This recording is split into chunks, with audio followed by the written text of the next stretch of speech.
March 26, 2018. A cliff above the Pacific, north of Mendocino. An SUV goes over at full throttle. No skid marks, no brakes. Inside are 2 women and 6 children they adopted from foster care, sold to the world as a happy family. Records later showed years of abuse reports that went nowhere. What the system missed, and what it cost, is behind the 10 foster parents who murdered their entire family. Case 1. Jennifer and Sarah Hart. The Pacific Coast Highway curves along the cliffs of Mendocino County, California, in long stretches where the ocean sits far below the road, close enough to hear, but too far to reach without a long fall. On the morning of March 26, 2018, a passerby noticed a black GMC Yukon resting upside down on the rocks near Westport, just off the highway. The SUV had come to rest on a beach below a 100-foot drop. Inside and near the wreckage were the bodies of 2 women and 3 children. 3 more children were unaccounted for. The women were Jennifer and Sarah Hart, a married couple in their late 30s from Woodland, Washington. The children were Marcus, Hannah, Devontae, Abigail, Jeremiah, and Sierra, ranging in age from 12 to 19. All 6 had been adopted by the Harts years earlier, 3 from one Texas family and 3 from another. For a decade, the Harts had presented themselves largely through a steady stream of Facebook posts and a family vlog Jennifer maintained, as a model of what a modern American family could look like. 2 white mothers, 6 adopted black children, a life built around road trips, homeschooling, and long drives to music festivals. Friends described them as the picture of Pacific Northwest values, organic food, progressive politics, gentle parenting. To understand what happened on that cliff, it helps to start much earlier, with 2 sets of siblings from Texas who were not, contrary to how the story was often told in the years that followed, unwanted by their birth families. The first 3 children, Marcus, Hannah, and Abigail, were the children of a Texas mother who struggled with addiction.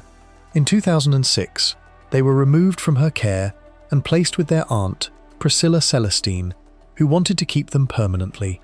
A caseworker later observed the birth mother babysitting the children during one of Celestine's work shifts, an arrangement made out of necessity rather than deception, according to family members, but one that Texas child welfare authorities treated as a serious violation.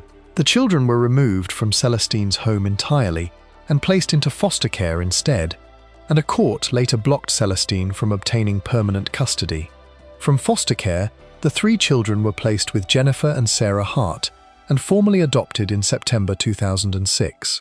The second 3 children, Devontae, Jeremiah, and Sierra, came from Houston and were adopted by the Harts in 2008. Their older biological brother, Dante, had also been part of the sibling group, but he was left behind in the state's foster system due to behavioral concerns raised during the placement process, a decision that separated him permanently from his younger siblings. He later described it as the last hope he had, holding on to the idea that he might see his brothers again one day. Journalist Roxana Asgharian, who spent years investigating the case for the publication The Appeal and later for her book on the Hart family, found that neither birth family had actually abandoned their children. They had lost them largely through a combination of poverty, housing instability, and the kind of caseworker judgment calls that child welfare systems often record as neglect, even when no abuse is involved. Asgharian later noted publicly that the contrast in how the system treated the birth families, investigated for neglect and stripped of their children over comparatively minor issues, against how it treated the Harts, given the benefit of the doubt again and again, despite years of specific abuse allegations, was one of the starkest injustices she found in the entire case. The abuse inside the Hart home did not stay hidden, and it did not go unreported. The documented history spans 3 states and roughly a decade, and it begins while the family was still living in Alexandria, Minnesota, where both women had moved after leaving South Dakota and had, for the first time, begun living openly as a couple. In 2008, a teacher in Alexandria observed bruises on 6-year-old Hannah's left arm and was told the child had been struck with a belt. No charges followed at that time, though the family withdrew all 6 children from public school for roughly a year afterward, a pattern of removing children from outside observation that would repeat itself at nearly every later point of scrutiny. In November 2010, 6-year-old Abigail told a teacher she had owies on her stomach and back. The teacher found bruising and asked what had happened. Abigail said her mother had hit her. A more detailed account obtained later by journalists showed that Abigail told investigators Jennifer had struck her, withheld food as punishment, and pushed her head under cold water in the bathtub, all over a penny the girl said she had simply found and her mothers had assumed she had stolen. During the resulting investigation, Sarah Hart told detectives she had spanked her daughter after her own anger got out of control, leaving bruises that ran from Abigail's sternum to her waist and from her mid-back to her upper buttocks. Jennifer told investigators she had known Sarah was spanking the girl. Sarah Hart pleaded guilty to misdemeanor domestic assault and was sentenced to 90 days in jail, a sentence she did not have to serve under the terms of her probation, along with a year of community service. Once again, shortly after the case closed, all 6 children were pulled out of public school and began homeschooling full-time, removing the last remaining point of outside contact the children had. The following year, in January 2011, Hannah told a school nurse in Minnesota that she had not eaten all day. According to the resulting child welfare report, Jennifer grew angry when she learned of this, calling Hannah disrespectful, and Hannah later said Jennifer shoved a banana and some nuts into her mouth in response. When Sarah Hart was separately asked about concerns over Hannah's diet, she told the caseworker that Hannah was, in her words, playing the food card, and suggested she simply be given water. A Minnesota social worker later noted that school staff eventually stopped calling the parents about the children taking food from classmates or garbage cans, specifically because staff did not want the children punished further for it. By the time investigators in Oregon interviewed Hannah 2 years later, at age 11, she was missing her front teeth, which her mothers explained by saying she had knocked them out running on hardwood floors, adding that a dentist had told them she would need to wait until she was at least 17 before being fitted for a retainer. In 2013, after the family had relocated to West Linn, Oregon, an anonymous tipster contacted Oregon Child Welfare authorities. Because the cars parked outside the Hart's Oregon home still carried Minnesota plates, officials called Minnesota directly and received the full history of the 2010 and 2011 reports. Oregon's own investigation that year included separate interviews with every member of the family and with people who knew them. 2 family friends told investigators the children were required to raise their hands before speaking, were not permitted to wish each other a happy birthday, and could not laugh at the dinner table. Other reports described the children as poorly fed and unusually small for their ages. One friend recalled Jennifer ordering a single pizza for all 6 children and allowing each of them only one small slice. A close friend of Jennifer's, Nushin Bakhtiar, said she once mistook 14-year-old Hannah for a child of 7 or 8. When confronted with these observations, Jennifer maintained that the children's small size was a lasting effect of abuse and starvation they had suffered before their adoption, not anything happening in her home. The social worker who handled the Oregon complaint, Marissa Argyropoulos, said afterward that when she followed up, she was told each of the Hart children appeared to have been coached beforehand on what to say, and that Oregon's Department of Human Services ultimately concluded there was not enough evidence to build a case. Argyropoulos later said publicly that her heart was completely broken and that the system had failed to protect the children from their own abusers. By 2017, the family had relocated again, this time to an unincorporated area near Woodland, Washington. On November 18th of that year, a man named Steve Frokovich called 911 after his daughter, Dana DeKalb, discovered that a 12-year-old Hart girl had crawled out a window of the Hart home and come to their house. When Sarah and Jennifer Hart came looking for her, the girl begged the DeKalbs not to reveal she was there. Dana DeKalb later told authorities this seemed like an isolated incident at the time, and the matter was not pursued further. It would not be the last contact between the DeKalb family and the Harts. In the months before the crash, Devontae began visiting the DeKalb's home repeatedly, asking them to hide food for him and his siblings because, he said, his parents were withholding meals as punishment. He also described harsh discipline, physical beatings, and racist taunts directed at the children. On March 23, 2018, 3 days before the crash, Dana DeKalb contacted the Washington State Department of Social and Health Services. A caseworker drove to the Hart home, observed the family's vehicle in the driveway, and left a contact card after no one answered the door. Follow-up attempts on March 26th and 27th also went unanswered. By then, the family had already left the state. Investigators later reconstructed the family's final route using surveillance footage and highway camera data. The Harts left Washington and traveled through Oregon, stopping in Newport before continuing south on Highway 101 into California, eventually reaching State Route 1. On the morning of March 25th, Jennifer Hart was recorded on surveillance video inside a Safeway store in Fort Bragg, California, purchasing food. The family remained in the area through that evening before continuing south. The following morning, the SUV was found at the bottom of the cliff near Westport. According to the vehicle's onboard computer, later analyzed as part of the investigation, the SUV had traveled 75 to 100 feet across a dirt turnout beside the highway, before accelerating to full throttle and going over the edge. There were no skid marks and no signs of braking. Neither Jennifer nor Sarah Hart was found to be wearing a seatbelt at the time of the crash. A coroner's inquest jury in Mendocino County unanimously ruled the deaths a deliberate act on the part of the two women. Toxicology results showed Jennifer Hart's blood alcohol level was over the legal limit at the time of the crash. Notable because people who knew her said she rarely drank, which led some investigators to suggest she may have used alcohol to work up the resolve for what was about to happen. Sarah Hart was found to have a toxic level of diphenhydramine, the active ingredient in over-the-counter sleep aids such as Benadryl, in her system, along with several of the children. Investigators also recovered internet search history showing Sarah had looked up the lethality of Benadryl overdoses and the physical process of death by drowning in the period leading up to the crash.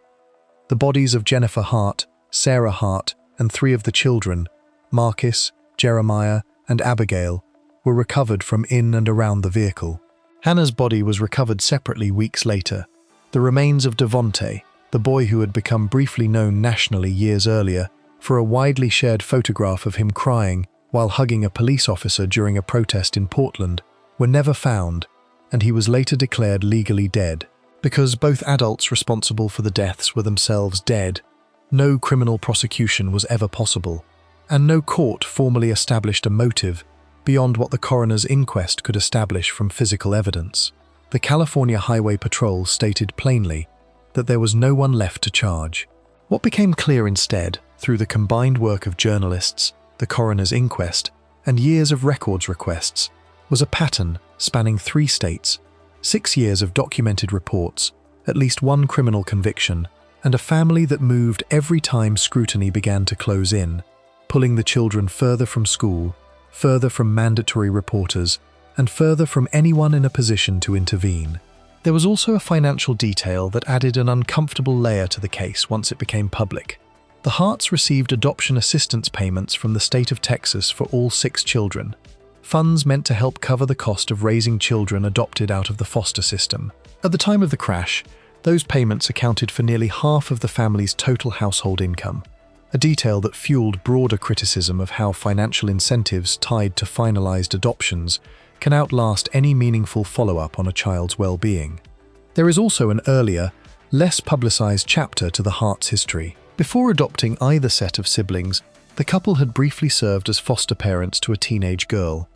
According to reporting on the case, a week before their first 3 children were due to arrive, the Harts dropped that teenage foster daughter off at a scheduled therapy appointment and never returned for her, leaving the therapist to explain to the girl that the couple would not be coming back. In the years since the crash, Oregon's Child Welfare Agency released its case files on the family publicly. A decision officials said was intended to help other agencies recognize similar patterns before they end in tragedy, rather than after. States including Washington, Oregon, and Minnesota have since reviewed procedures for sharing child welfare concerns across state lines. Since one of the clearest failures in this case was that a documented history of reports rarely followed the family when they packed up and moved again. The person left most directly holding the weight of this case is Donte Davis, the older biological brother of Devonte, Jeremiah, and Sierra. He was not adopted alongside his younger siblings because of behavioral concerns raised during the initial placement process, and he remained in Texas foster care while they were taken across the country to a family he would never really know. Under the law, surviving relatives of children who have died in foster care or through adoption retain the right to request the sealed case files connected to those children. It was Dante's request for his own record, filed years after his siblings were adopted away from him, that eventually surfaced many of the documents journalists relied on to reconstruct what those children's lives had actually looked like inside the Hart home, since his file was tied administratively to theirs. His path through the system afterward, cycling through placements without the stability an adoption is meant to provide, became its own separate illustration of how differently a child's outcome can look, depending on which side of a single caseworker's decision they land. Before we move on, if you're enjoying this analysis, please consider subscribing. It helps the channel tremendously. The road ends at a cliff above the Pacific, but the next case begins inside a rented house near Quakertown, Pennsylvania, where an adoptive mother and her boyfriend carried out a plan they had been building for weeks. Case 2, Sarah Packer and Jacob Sullivan. Grace Packer was born Susan Hunsicker on August 14, 2001, to a poor and struggling couple, Rose and Rodney Hunsicker, who were living with extended family in a crowded house in Norristown, Pennsylvania.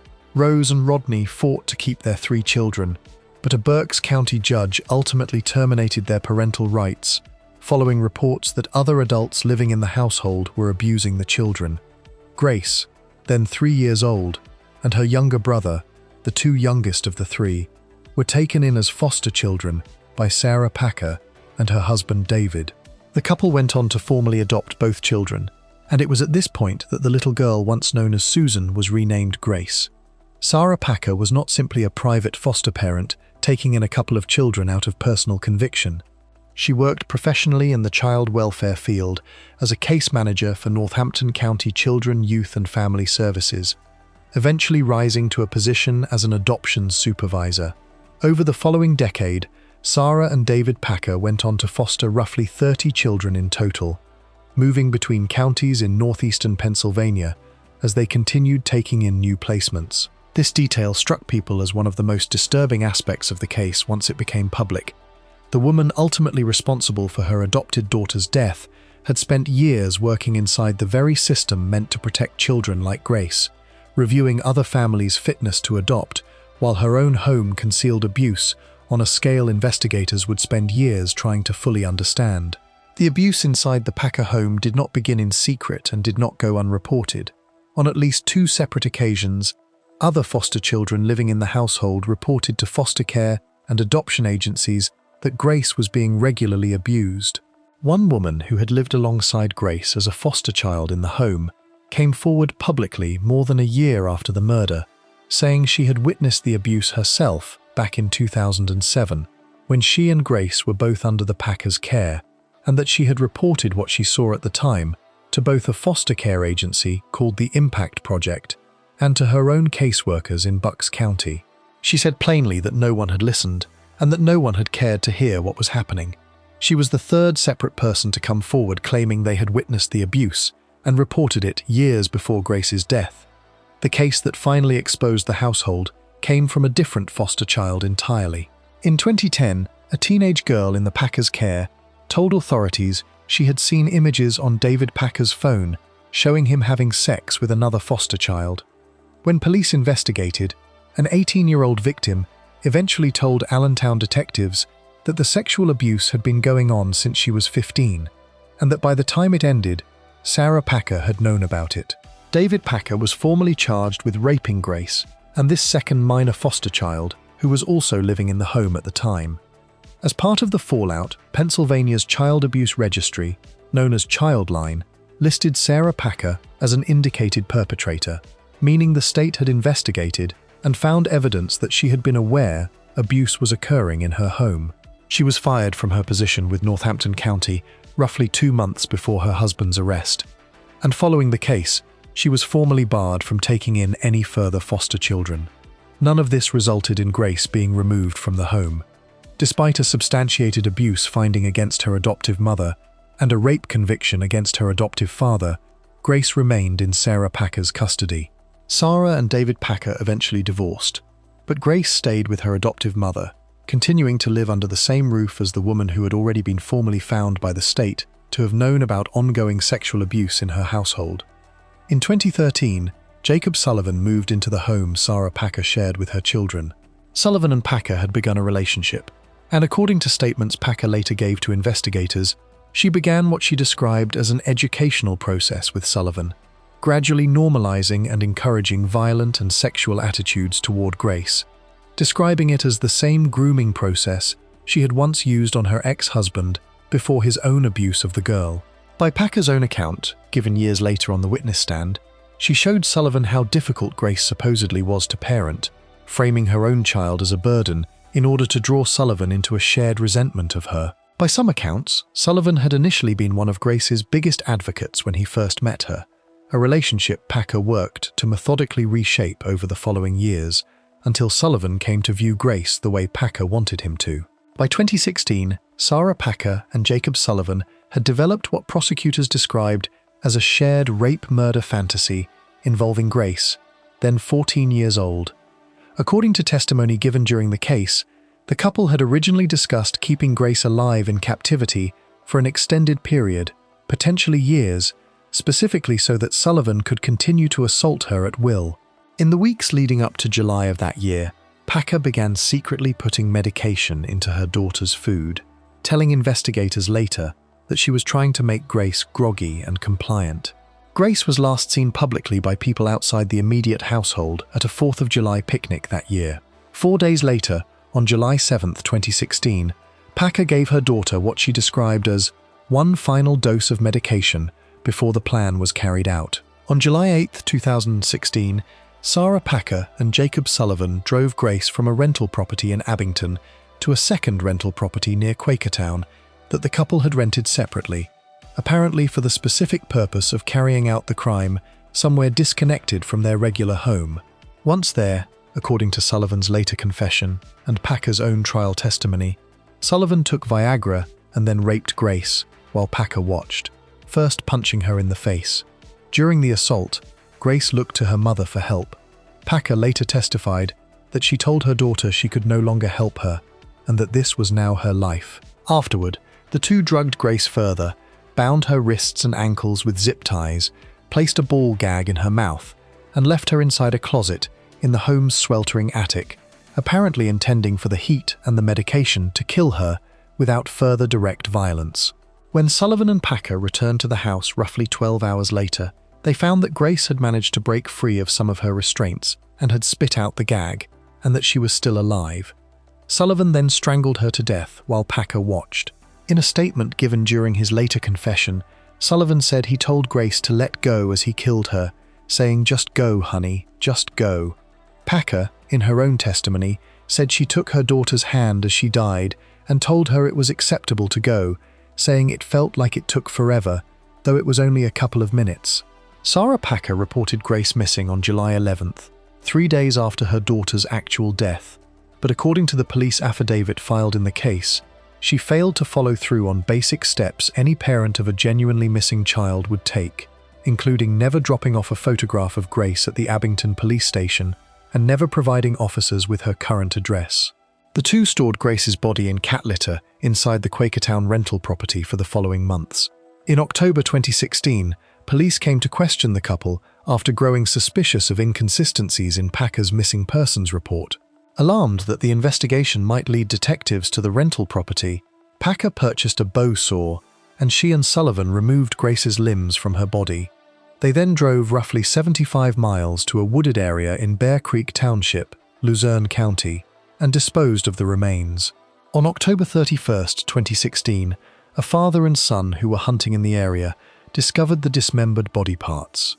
As the criminal investigation intensified in the weeks that followed, Sarah Packer and Jacob Sullivan formed what authorities described as a suicide pact.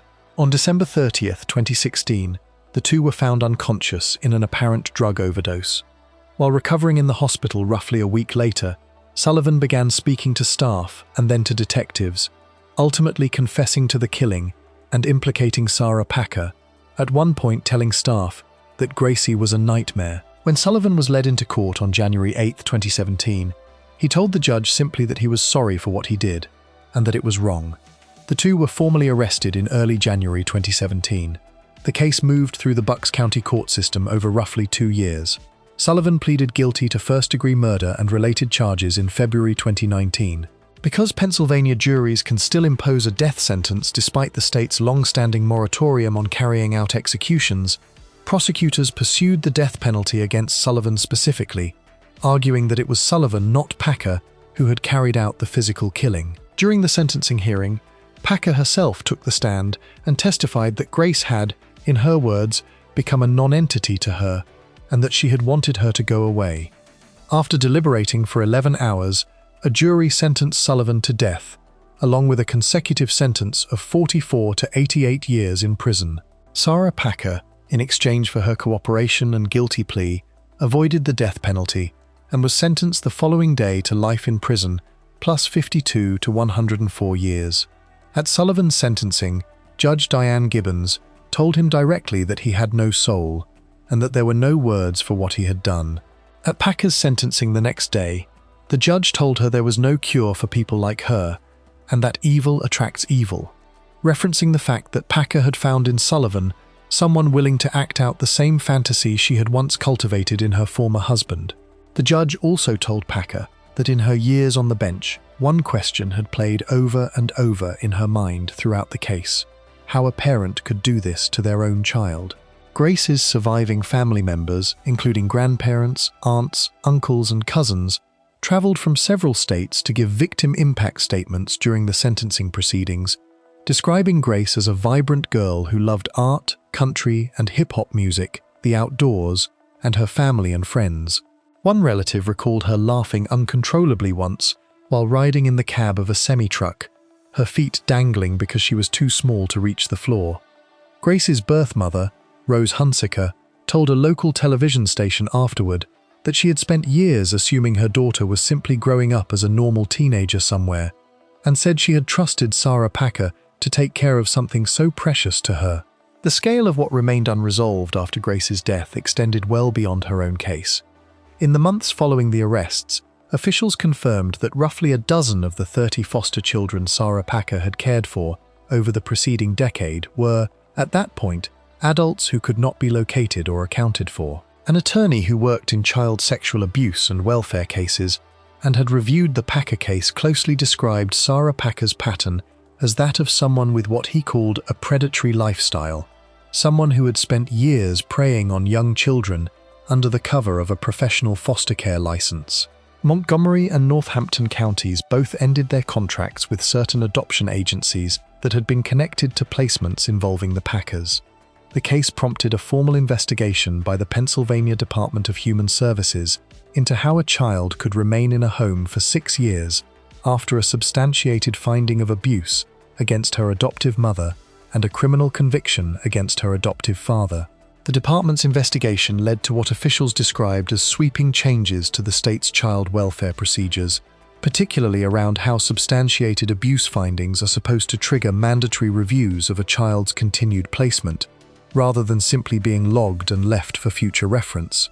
Grace's estate later reached an $8.9 million settlement in a civil case against the agencies and individuals found to have failed her over the course of her short life. Before we move on, if you're enjoying this analysis, please consider subscribing. It helps the channel tremendously. The next case moves to a quiet township outside Cincinnati, Ohio, where a 3-year-old boy named Marcus Feasel was placed with a foster family that would leave him restrained and alone inside a closet. Case 3. David and Liz Carroll.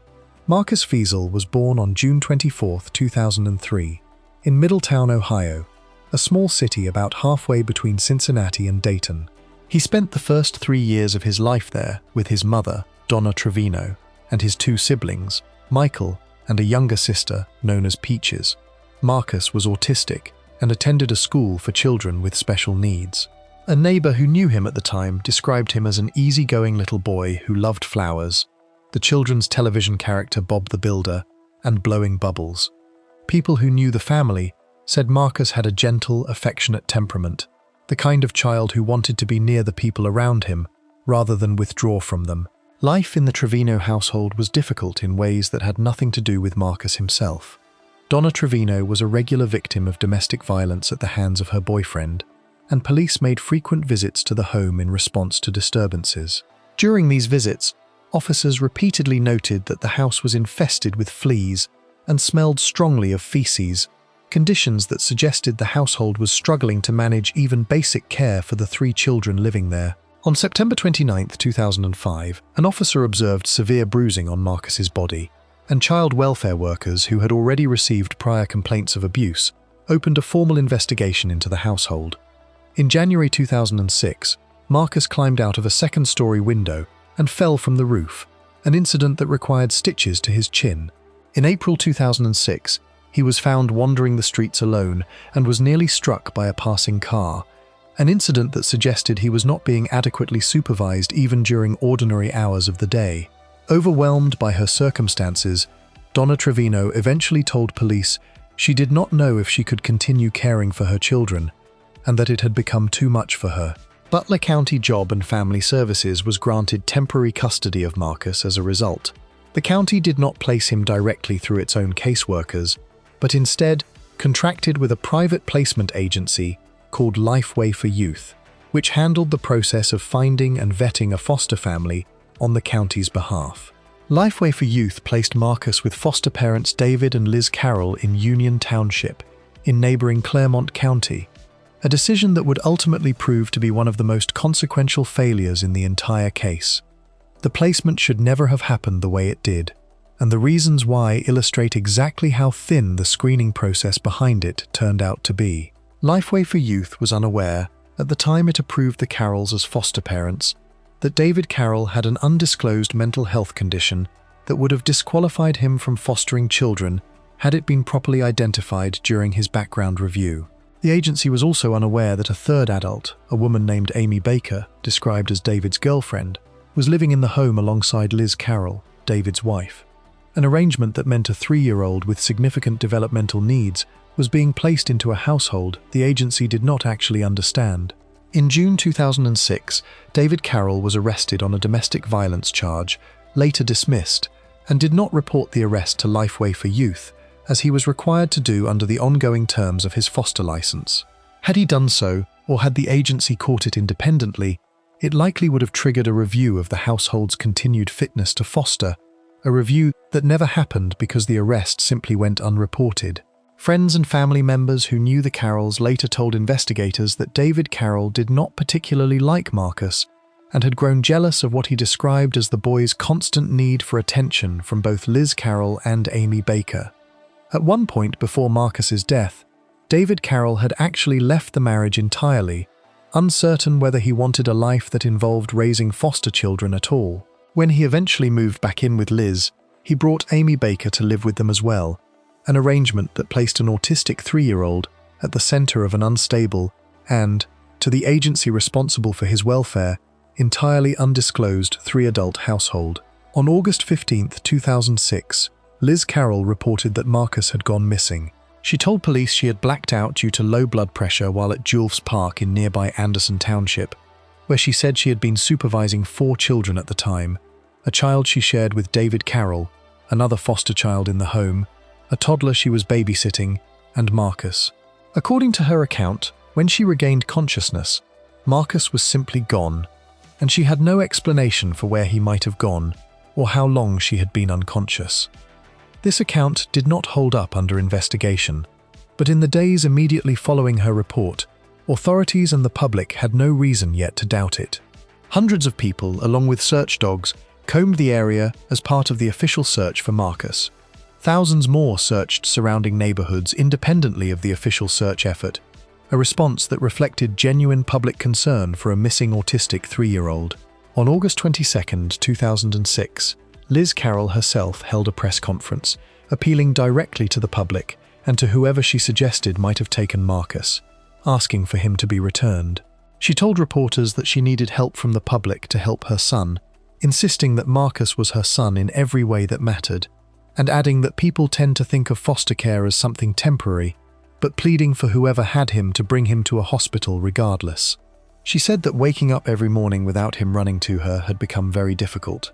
The truth, when it eventually surfaced, was entirely different from anything Liz Carroll had described publicly. Marcus had not wandered off, and had not been lost in a public park.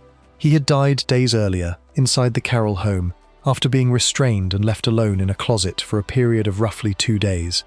The cause of death was determined to be hypothermia, meaning Marcus had essentially overheated to death while bound and unable to free himself or call for help. The elaborate story of a mother blacking out in a public park while watching 4 children, complete with a tearful public appeal for his safe return, was constructed afterward, in an apparent attempt to make his disappearance look like the kind of accident that could happen to any parent, rather than something that had already occurred inside their own home, days before she ever called police. Investigators eventually determined what had actually happened to Marcus's remains once his death was uncovered. After his death, the body was disposed of in a way that led to a separate charge against David Carroll for gross abuse of a corpse, on top of the underlying homicide charges both he and Liz Carroll faced. The specifics of how and where the remains were ultimately handled became part of the criminal case against David Carroll directly, adding a layer to the prosecution that went beyond the death itself and into the deliberate effort to conceal what had happened to him. On September 6, 2006, a Claremont County grand jury indicted David Carroll on 8 separate criminal counts: 1 count of murder, 1 count of involuntary manslaughter, 1 count of kidnapping, 1 count of felonious assault, and 3 counts of child endangerment, along with the separate abuse of a corpse charge. Liz Carroll faced a similar slate of charges tied directly to Marcus's death and the elaborate cover story she had constructed around it. Her trial began on February 12, 2007, and lasted 10 days. A jury made up of 9 women and 4 men deliberated for between 4 and 6 hours before returning a verdict. On February 21, 2007, Liz Carroll was found guilty on all charges, including murder. During closing arguments, Assistant Prosecutor Daniel Breyer told the jury that people would not treat a dog the way Marcus had been treated inside that home, a line that captured the disbelief many in the courtroom felt at the gap between the public search effort weeks earlier and what investigators had actually found once the truth came out. Liz Carroll's attorney, Gregory Cohen, said at the time that he intended to appeal the verdict, an appeal that was later complicated by a report that one juror had told an interviewer she had known in her heart that Liz Carroll was guilty even before deliberations had properly run their course, a statement that raised questions about the fairness of the proceedings, even as the underlying facts of the case were not seriously in dispute. 5 days after Liz Carroll's conviction, on February 26, 2007, it was announced that attorneys for David Carroll had reached a plea agreement with prosecutors, allowing him to avoid a full trial on the murder charge in exchange for pleading guilty to a reduced set of the counts he faced. The agreement meant that many of the specific details of his own role in Marcus's death and its aftermath were resolved through negotiation, rather than through the kind of detailed public trial testimony that accompanied his wife's conviction.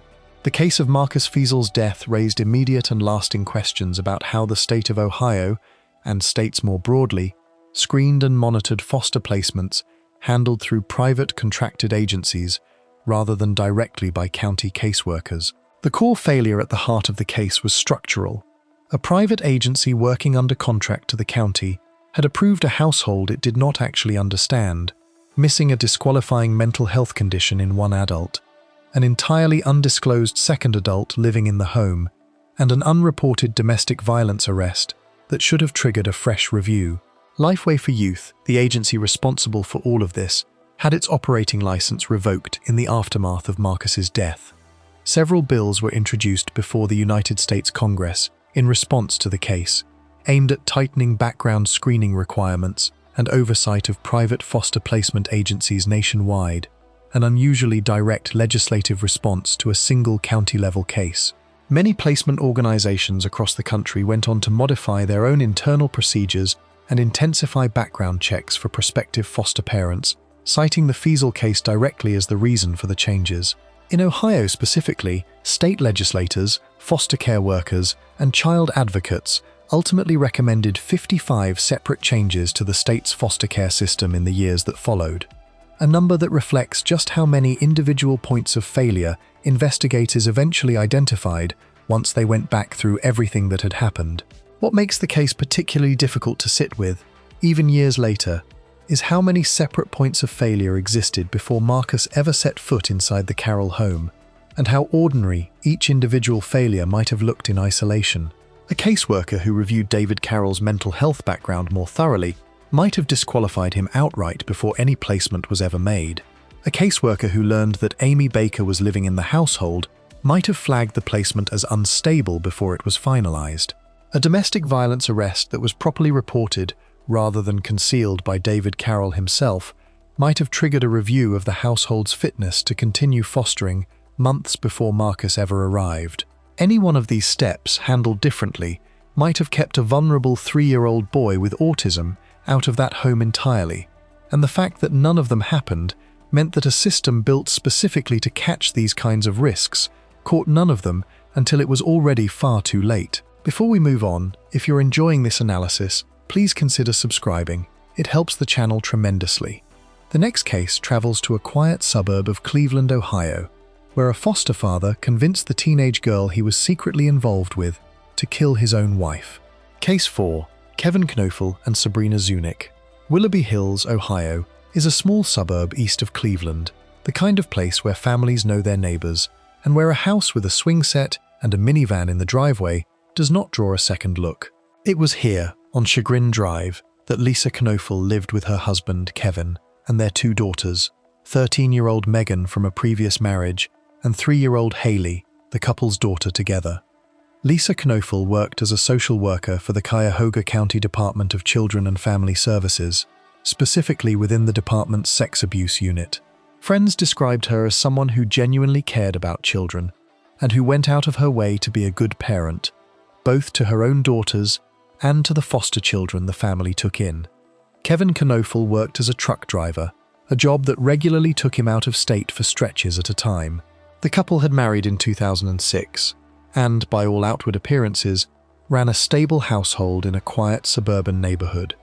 In the summer of 2010, a Lake County caseworker named Corbett became the ongoing social worker for a teenager named Sabrina Zunick.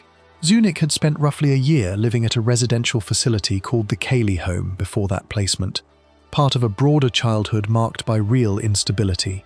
Her parents struggled with alcohol and drug addiction, and according to people who knew her, she had experienced neglect from an early age, including being given alcohol as an infant to help her sleep. Her father died of what was reported to be a drug overdose in 2012, not long after she moved in with the Knoefels. In July 2011, 16-year-old Zunick was placed with the Knoefel family as a foster child, moving into their home in Willoughby Hills. In her new placement, Zunick initially seemed to thrive. She did well in school and grew close to the family, describing her early relationship with Lisa Knoefel as evolving from friendship into something like a sisterly bond. That closeness did not last. According to Zunick's own later account, roughly 6 months into the placement, she began to feel that Lisa Knoefel favored her own biological daughters over her, and the relationship between the two began to deteriorate. Despite the tension at home, Zunick continued to perform well academically. As Zunick drifted from Lisa, she grew closer to Kevin. She would later describe him as the person who made her feel wanted and who never judged her, filling a role that functioned, in her words, as both a friend and a father figure. That relationship crossed a line that should never have been crossed. According to Zunick's later testimony, her relationship with her foster father became sexual in the spring of 2012, when she was 17 years old and he was in his early 40s. People close to the family later told investigators the two had become unusually close, in ways that made others uncomfortable, describing them as making inappropriate jokes with each other and behaving with a familiarity that did not fit a foster father and his teenage foster daughter. One friend of Zunick's, Autumn Pavlik, told producers years later that the two were simply too friendly, too close, constantly trading sexual jokes in a way that struck anyone paying attention as deeply wrong. There is a separate incident on record that offers a window into how volatile the household had already become before the murder. On September 15, 2012, a Willoughby Hills police officer named Jamie Onion responded to a domestic disturbance call at the Knoefel home. Kevin explained to the officer that he and Lisa had argued over how he disciplined Megan, Lisa's 13-year-old daughter, after he had grabbed her by the back of the neck and walked her to her room. Lisa accused him of choking the girl, Although the dispute had ended and Lisa was no longer at the house by the time police arrived, Kevin specifically asked the officer to document the incident, telling him it could become relevant if the marriage ended in divorce and affected his custody arrangement for Haley. The request suggests Kevin was already thinking, months before the murder, about how a formal separation from Lisa might play out and what he might need documented to protect his position. By the fall of 2012, tensions inside the household had escalated further. Lisa Knoefel had grown suspicious of the relationship between her husband and Zunick, and according to court documents, she wanted Zunick removed from the home entirely. Testimony later established that Lisa had confided in others that she believed Kevin was having an affair with the teenager, and that she was actively looking into the process of removing Zunick from the household. Kevin, meanwhile, was telling a different story to people in his own life. During a camping trip with a friend named David Strunk, Kevin confided that he and Lisa were fighting, and that she suspected the affair, and that he was already considering seeing a divorce attorney. He showed Strunk modeling photographs of Zunick during that same trip, and told him that Zunick had picked out underwear for him that she thought he would find comfortable, details that made clear to Strunk exactly how far the relationship between Kevin and his foster daughter had gone. Aware that Lisa's suspicions could end both his marriage and his freedom, Kevin Knoefel began speaking to Zunick about a different way to resolve the situation entirely.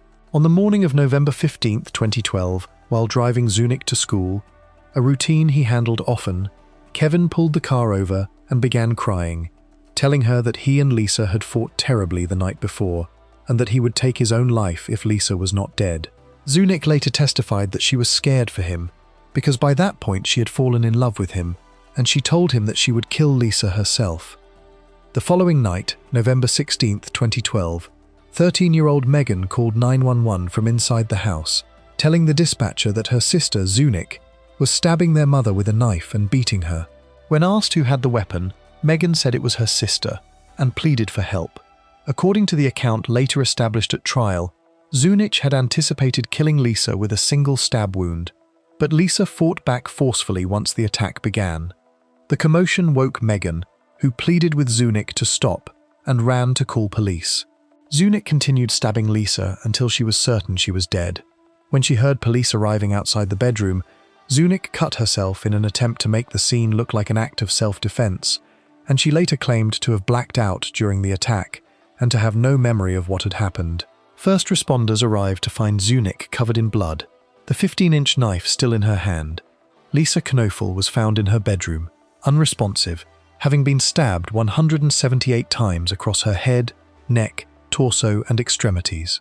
The Lake County Coroner's Office later determined that many of the wounds were defensive, meaning Lisa had fought desperately to protect herself, and that some of the injuries were what the coroner's report described as complex wounds, where the blade had been plunged into her body and then twisted, an act violent enough that the knife itself had bent during the struggle. 3-year-old Haley was found hiding inside her mother's closet.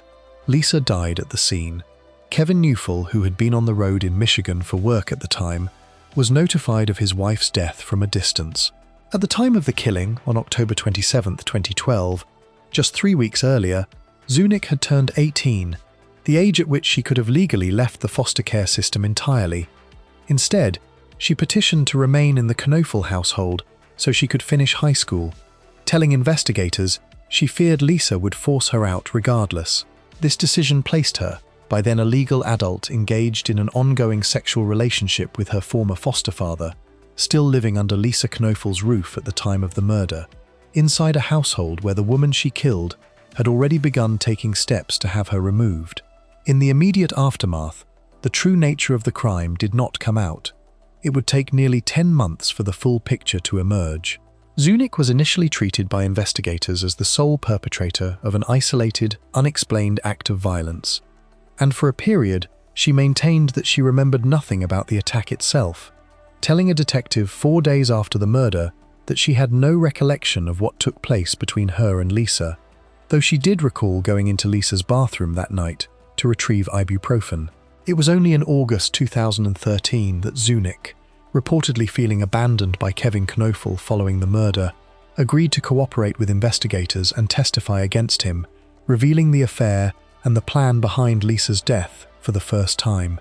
On August 9, 2013, Kevin Knofel was indicted and taken into custody, facing 2 counts of conspiracy to commit aggravated murder, 3 counts of complicity to aggravated murder, and 6 counts of sexual battery tied to his relationship with Zunick while she was a minor in his care. Prosecutors argued that Kevin Knofel's motive went beyond simply wanting Zunick to stay in the house or wanting to end his marriage quietly.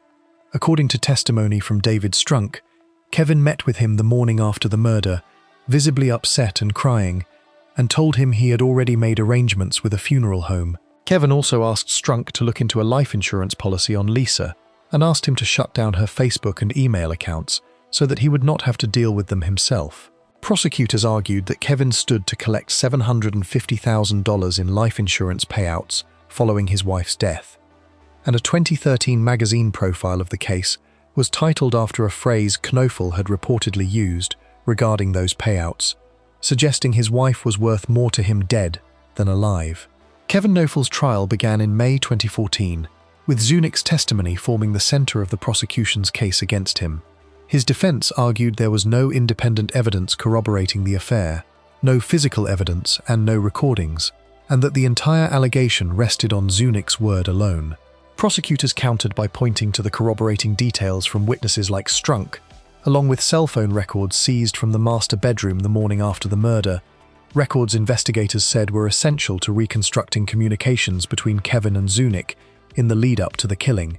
After a 9-day trial, the jury deliberated for 9.5 hours before returning a guilty verdict on all 11 counts he faced. 2 counts of conspiracy to commit aggravated murder, 3 counts of complicity to aggravated murder, and 6 counts of sexual battery.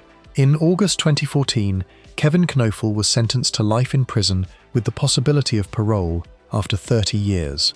Sabrina Zunick pleaded guilty to aggravated murder in August 2014 and received the same sentence, life in prison with parole eligibility after 30 years, meaning she would first be eligible for release in 2042 at age 47. At her sentencing hearing, Zunick apologized through tears, telling the court that Lisa did not deserve what happened to her. Kevin Knofel has continued to challenge his conviction through the appeals process in the years since, arguing that his trial attorneys failed to adequately investigate Zunick's background and credibility.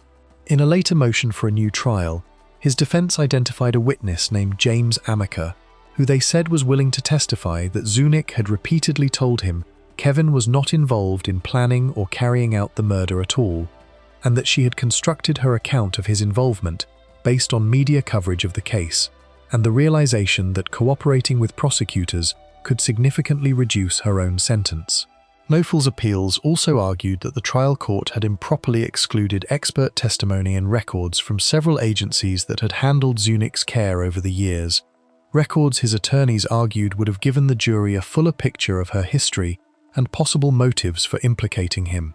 Ohio's appellate courts and, later, a federal habeas corpus review found that the possibility Zunick had falsely implicated Knofel had already been squarely before the jury during the original trial, and that the newly raised evidence did not create a strong enough probability of a different outcome to justify overturning the conviction. The case remains a stark illustration of how a foster placement, meant to give a vulnerable teenager stability after a childhood already marked by addiction and neglect, instead placed her inside a household where the very adult responsible for her safety used that position to groom her, first emotionally, then sexually, and ultimately into committing a murder on his behalf, all while the actual victim of the killing had already begun quietly trying to get the girl removed from her home.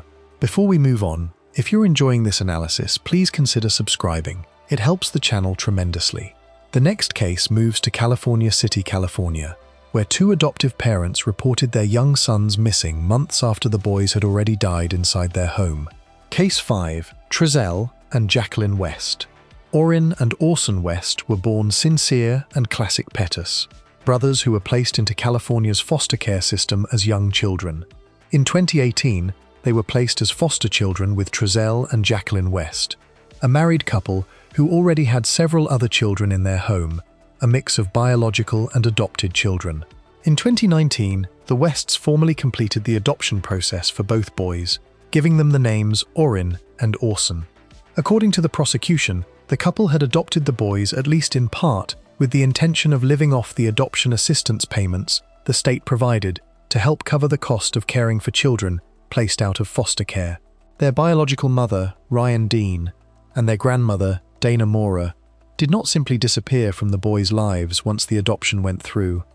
According to a civil lawsuit later filed on their behalf, Dean began noticing signs of trouble not long after the boys were placed with the Wests, including that the boys appeared to be losing weight and that the younger boy had visible scratches on his face.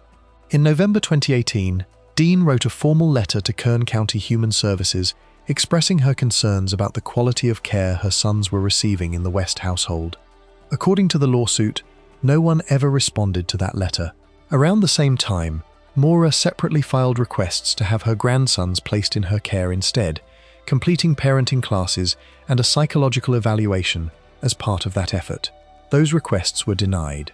The Wests lived first in an apartment on Lotus Lane in Bakersfield before relocating to California City, a smaller desert community roughly an hour away, and had custody of 6 children in total, 2 biological and 4 adopted, including Orin and Orson.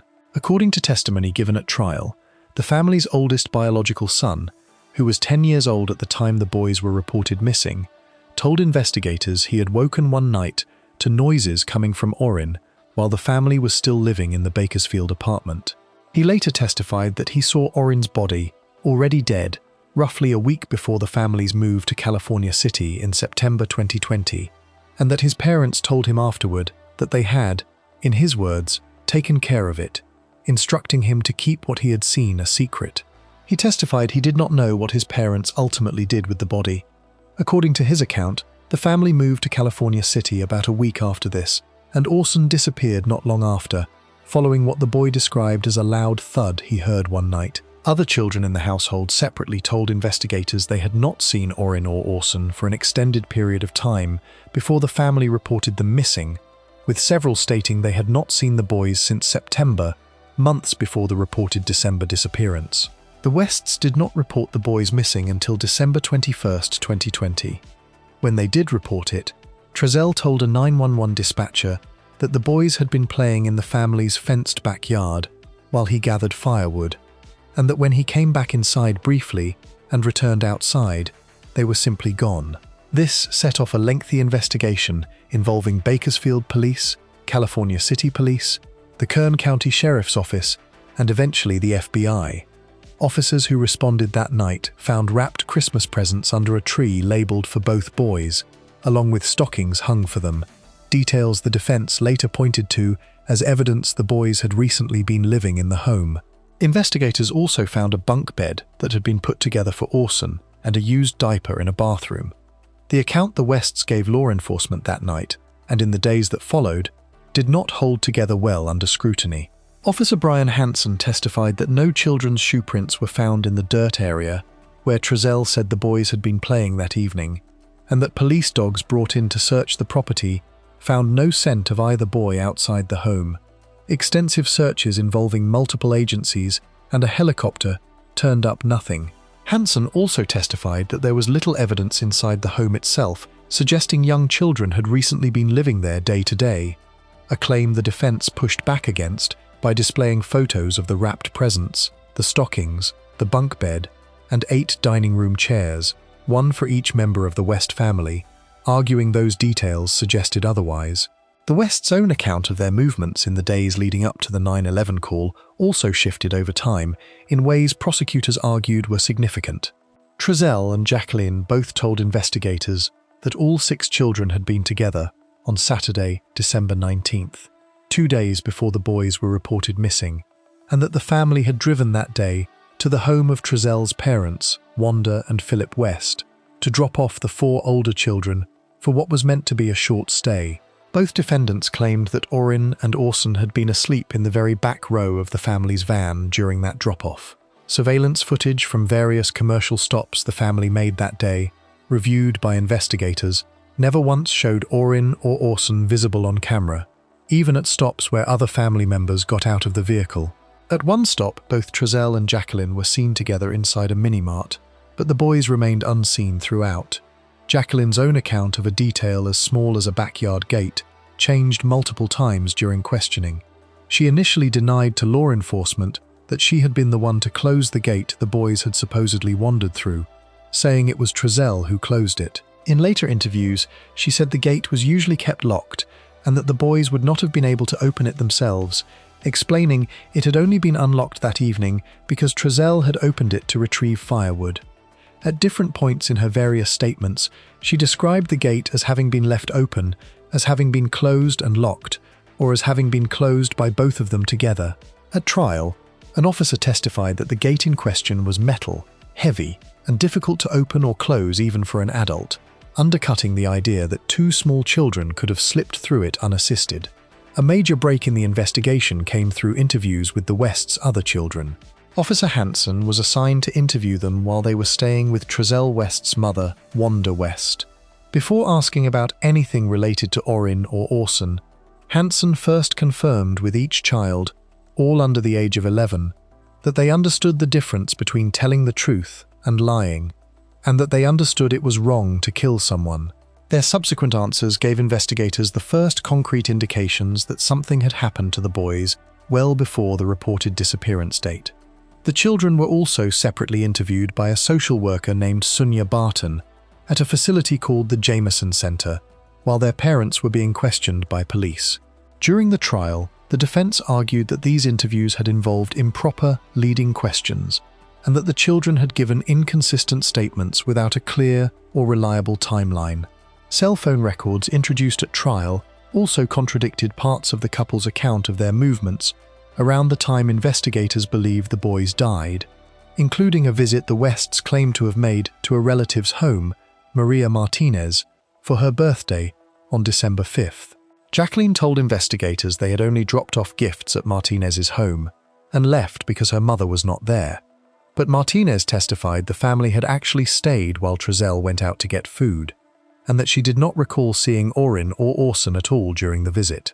Cell phone records placed the couple in different parts of Bakersfield that day than their own accounts suggested. Separately, Wanda West testified that when she babysat the children on September 19th, she believed she was only watching the four older boys because she assumed Orrin and Orson were with Martinez, though Martinez testified she had not been watching the boys at all that day, leaving no clear account of where the two younger boys actually were. Recorded police interviews played for the jury showed Bakersfield Police Detective John Ryan questioning Jacqueline West for hours, pressing her repeatedly on why her account did not match Trezell's or the statements given by other family members. Jacqueline was not seen crying during any of this until Ryan told her that Child Protective Services had taken custody of her other four sons, at which point he told her that if she wanted them back, she needed to tell him and the other officers the truth. She responded that she had already told them everything she knew, and that the last time she had seen Orrin and Orson was in the backyard. By the end of the interrogation, Jacqueline appeared frustrated, telling Ryan she regretted ever calling the police in the first place. A Kern County grand jury convened and heard from more than 50 witnesses over roughly 3 months before returning an indictment against Trezell and Jacqueline West on charges including second-degree murder.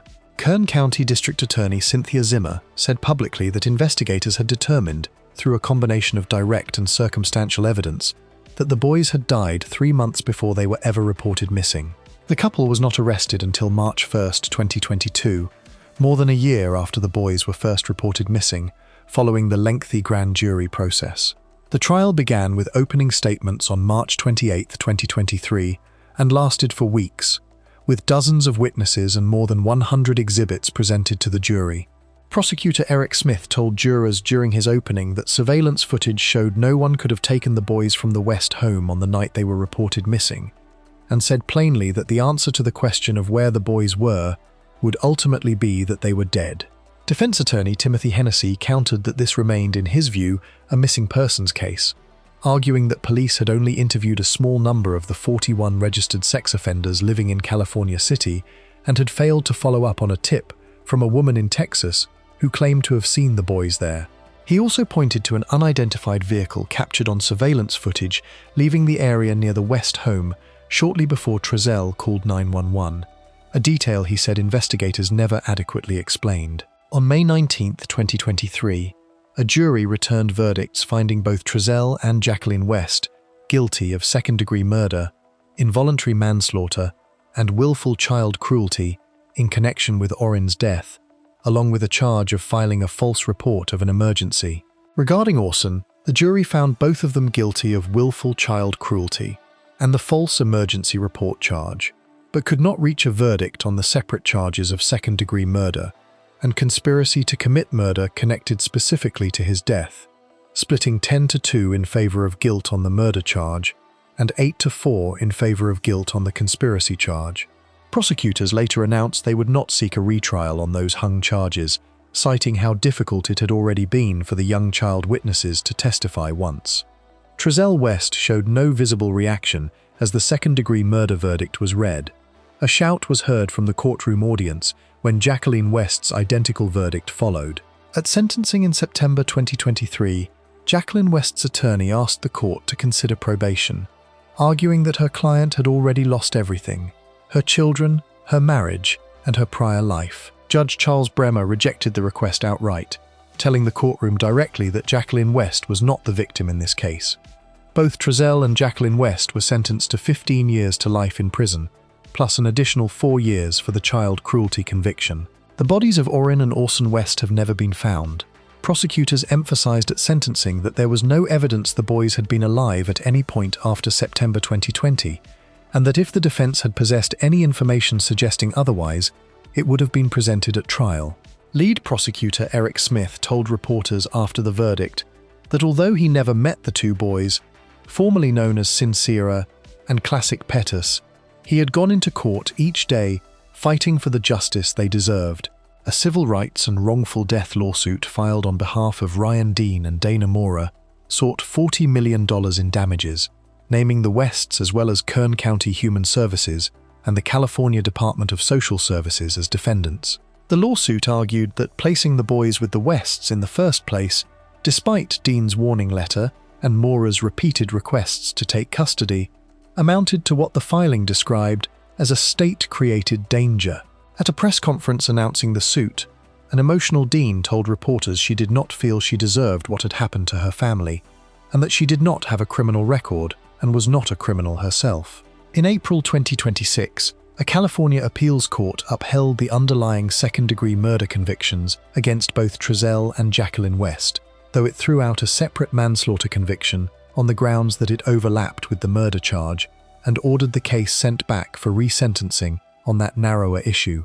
The core convictions and the life sentences attached to them remained intact. The case draws a direct line between a birth mother's documented warning, ignored, and a grandmother's parenting classes and psychological clearance, denied, and the deaths of two little boys whose bodies have still never been recovered, boys whose own siblings carried the knowledge of what had happened to them in silence for months before anyone outside that household ever asked the right questions. Before we move on, if you're enjoying this analysis, please consider subscribing. It helps the channel tremendously. The next case returns to North Carolina, where an adoptive mother went years without reporting that two of her children had gone missing, because she already knew exactly what had happened to them. Case 6. Avante Devon.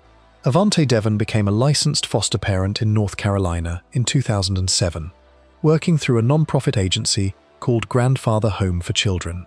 She held that license through 2013. During that period and afterward, she went on to become a licensed adoptive parent as well, ultimately adopting 5 unrelated children across 3 different North Carolina counties, 1 from McDowell County, 1 from Buncombe County, and 3 from Madison County. In 2014, Grandfather Home merged with several other organizations to form a larger agency called Children's Hope Alliance, which later confirmed the basic outline of Devon's licensing history to journalists investigating the case. The agency required 40 hours of training and a background check before placing any child in a prospective parent's home, standard requirements at the time, and reported no concerns about Devon during the years she was actively fostering. A spokesperson for Children's Hope Alliance later said, "Records from 11 years earlier showed no concerns that would have prevented Devon from adopting, and noted that Devon had submitted 7 letters of recommendation on her own behalf, written by various agencies and private practices, including 2 behavioral health providers. The agency said it could not release those letters publicly because they remained sealed, and confirmed that Devon had declined post-adoption support services that were offered to her in 2013. 2 of the 5 children Devon adopted were Blake and London Devon. According to court documents, Devon filed a petition to adopt London in January 2011, and the adoption was formally approved that March.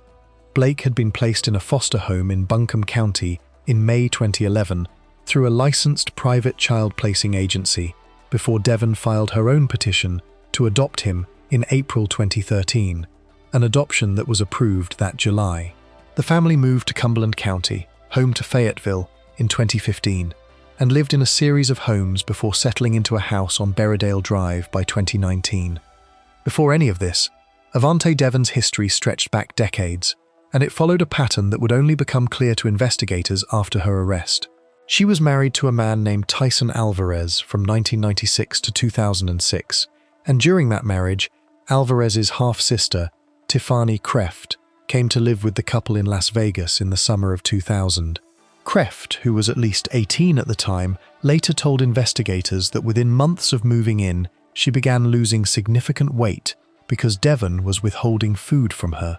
Kreft said Devon beat her, dragged her by her hair, and at one point locked her in a closet alongside a number of cats that were left to urinate and defecate throughout the space. Kreft also said Devon forced her to dress and pose in specific ways for photographs that were then sent back to her family in Illinois, staged images meant to convince relatives that Kreft was safe and well, while, according to Kreft, she was actually living in fear, depression, and anxiety severe enough that she said she had wanted to die simply to escape the situation. Kreft was later forced to move with Devon and Alvarez to Montana, before she eventually broke away and made her way back to her family roughly a year later. When FBI agents and local police visited Kreft's Illinois home in 2025 to ask about her time with Devon decades earlier, and she later saw Devon's mugshot from the murder arrest, Kreft said her reaction was immediate. She had thought of Devon as an evil monster who had finally been caught. Tyson Alvarez himself provided investigators with a detail that added another layer to Devon's history of concealment. During a move the couple made to Montana, Alvarez discovered a lockbox that was about to be installed behind a wall of sheetrock. When he opened it, he found multiple sets of identification documents, birth certificates, driver's licenses, and social security cards, each bearing Devon's photograph but under 3 entirely different names. Alvarez said the discovery, combined with years of what he described as Devon never being forthcoming about her own past, was what finally led him to leave the marriage, taking only the clothes on his back. Investigators later confirmed that Avante Devon was itself one of several aliases she had used over the years, and released an old photograph of her from the 1990s, taken at a time when she was believed to have gone by the names Prentice Adams or Michelle Spiegel, in hopes that someone from that earlier period of her life might come forward with information relevant to the case. A separate account came from a man named Steve Slocum, who had rented a home he had just finished building in Buncombe County to Devon and her family from 2007 to 2008. When she moved out, Slocum discovered extensive damage, overflowed bathtubs that had damaged the drywall, a broken stovetop, a ceiling fan that had been ripped out, and deep scratches across the hardwood floors of what had been a brand new house. Slocum gave Devon a choice between facing him in court or agreeing to a repayment contract, and she chose to pay him back, eventually repaying the full $40,000 in damages over time through monthly payments. Slocum also noted something else he found unusual about the home's condition when he inspected it. Chain locks had been installed at the very tops of several doors, positioned high enough that only an adult, or someone at least 5.5 to 6 feet tall, would have been able to reach up and unlock them, a detail that raised troubling questions once it resurfaced years later in connection with the murder investigation. For years, neither Blake nor London appeared anywhere in public life in a way that raised alarms.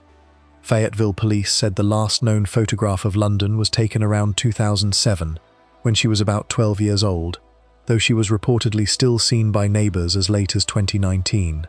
The last known photograph of Blake was taken in 2012, when he was about 6 years old, and he was reportedly last seen in 2017, though Avante Devon did not report him missing at all until 2024. A neighbor named James Howard, who lived across the street from the family's home on Berridale Drive, told a reporter he last saw the children around 2018 and said the photograph police later released of London appeared to show a younger child than the teenage girl he remembered seeing at the house, though he said he was fairly confident the photograph and the girl he had known were the same person.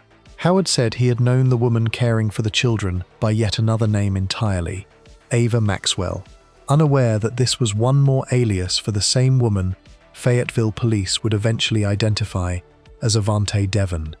The investigation into the family's home revealed a pattern of what police described as extreme torture, abuse, and neglect directed at the children living there.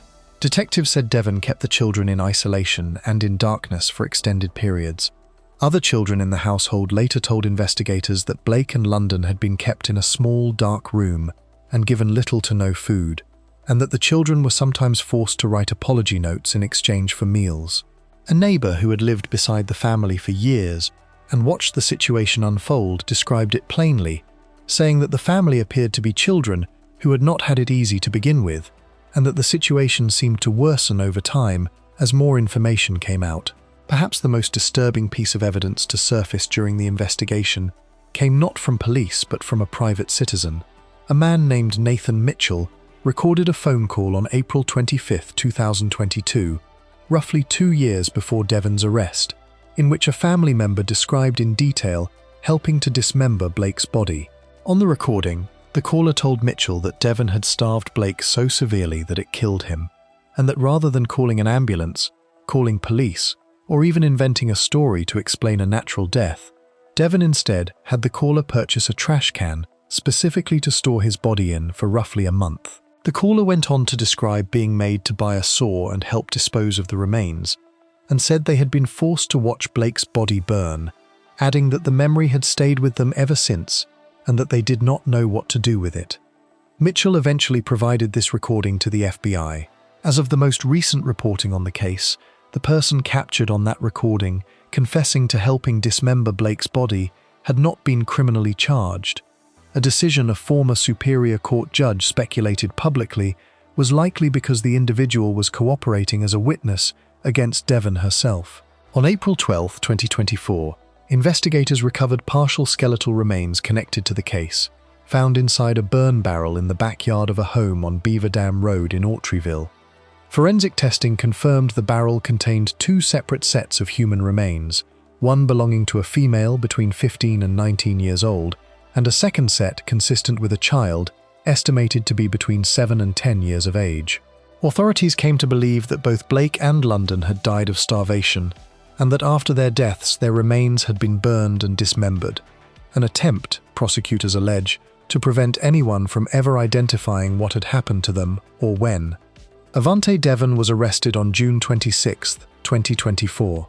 According to a warrant related to the case, she is accused of forcing a child in her household to help her buy supplies used to dismember one of the children's bodies. On March 10th of the following year, a grand jury formally indicted her on 7 separate charges, including 2 counts of first-degree murder, 2 counts of concealing a death, kidnapping, and child abuse. The indictment specifically alleged that Devon had intentionally deprived Blake of food, failing to adequately feed and care for him, and inflicting serious bodily injury as a result. A separate murder count was returned for London's death. At her first court appearance, a judge denied her bond entirely, given the severity of the charges and the possibility she could face the death penalty. On March 31, 2026, Cumberland County prosecutors filed formal notice that they intended to seek the death penalty against Devon, a decision confirmed by a judge at a subsequent hearing in early May, when the court agreed the case met the legal threshold to be classified as capital murder. If Devon is convicted, a jury would then have the separate option of choosing between life imprisonment and a death sentence. Cumberland County District Attorney Billy West has said the case involves more discovery material than any other case his office has ever prosecuted. The trial is not expected to begin until 2027. The scale of the investigative record in this case reflects how long the abuse is believed to have gone on and how many separate points of contact the family had with people and institutions who might have intervened sooner stretching back decades before Blake and London were ever born. Through a first marriage marked by an alleged pattern of starvation and confinement, a stack of false identities hidden behind a wall, a rental property left wrecked with locks installed too high for a child to reach, and finally 2 adoptions approved on the strength of letters that remain sealed to this day. The case became the subject of a documentary produced by North Carolina broadcaster RAL, titled Broken: Foster Care in North Carolina, which examined how a case like this could unfold within a state licensing system that was, on paper, designed to prevent exactly this kind of outcome. The documentary and the broader reporting around Devon's case became a significant factor in a subsequent legislative push in North Carolina.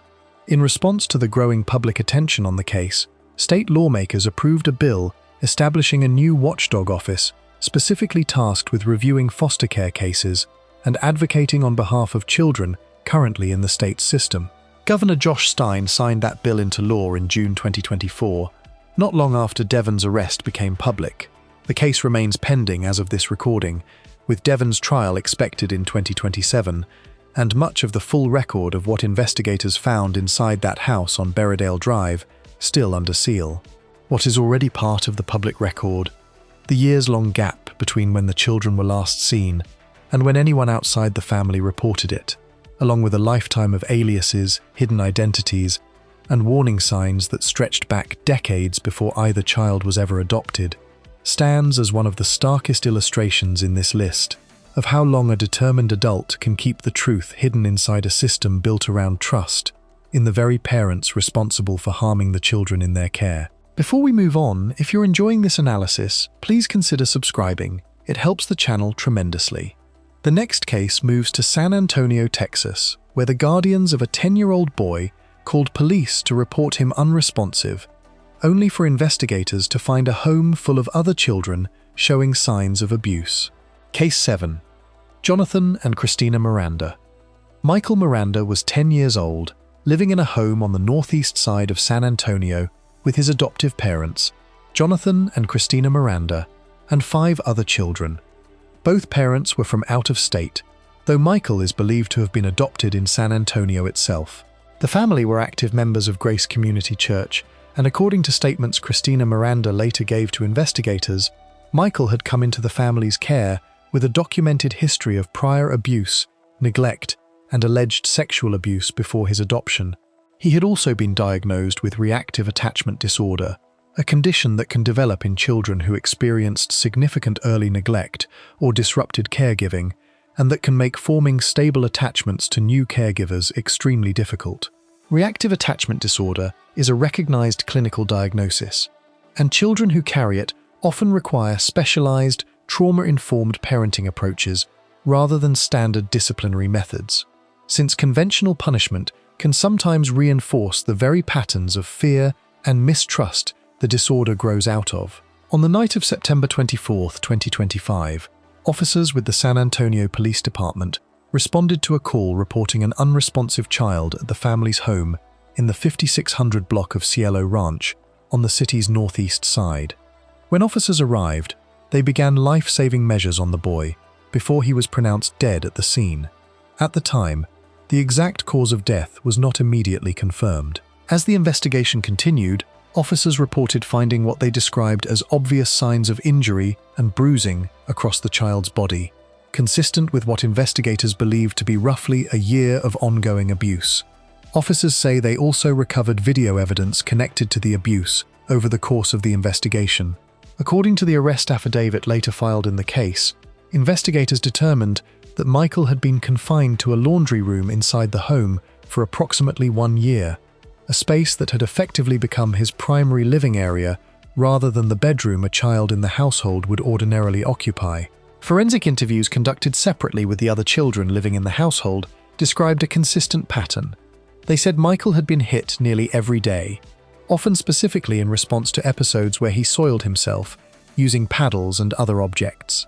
The children told investigators that Michael was sometimes forced to stand for long periods with his arms raised against a wall, and that he was at times left in soiled conditions inside the laundry room rather than being cleaned or cared for.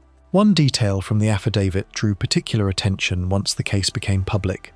According to the children's accounts, Michael would at times be picked up by his feet and dropped to the floor repeatedly, described in the report as continuing until he stopped moving or making sound.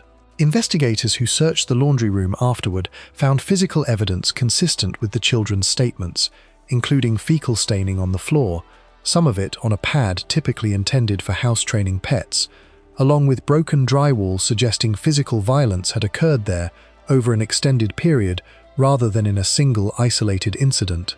On one wall of the room, investigators found charts made from poster board and cardboard, which the affidavit describes as having been designed to track when the boy had obeyed various household rules.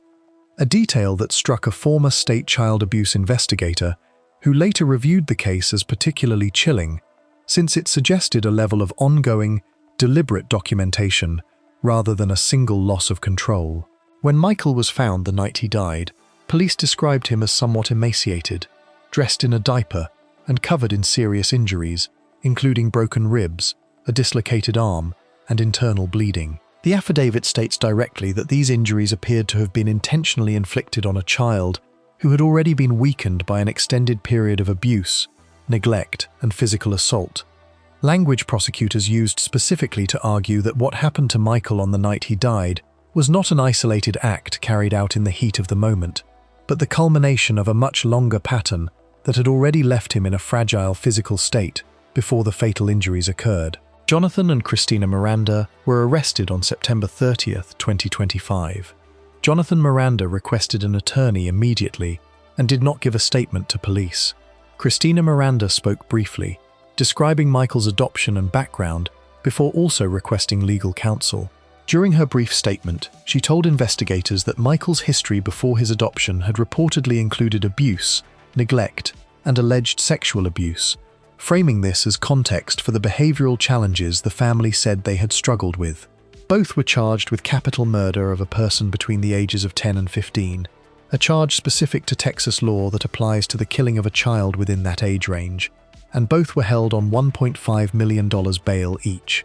When an investigator later asked Christina Miranda additional questions, specifically about the laundry room, including how long Michael had actually been confined there, she asked for a lawyer, and the interview ended at that point.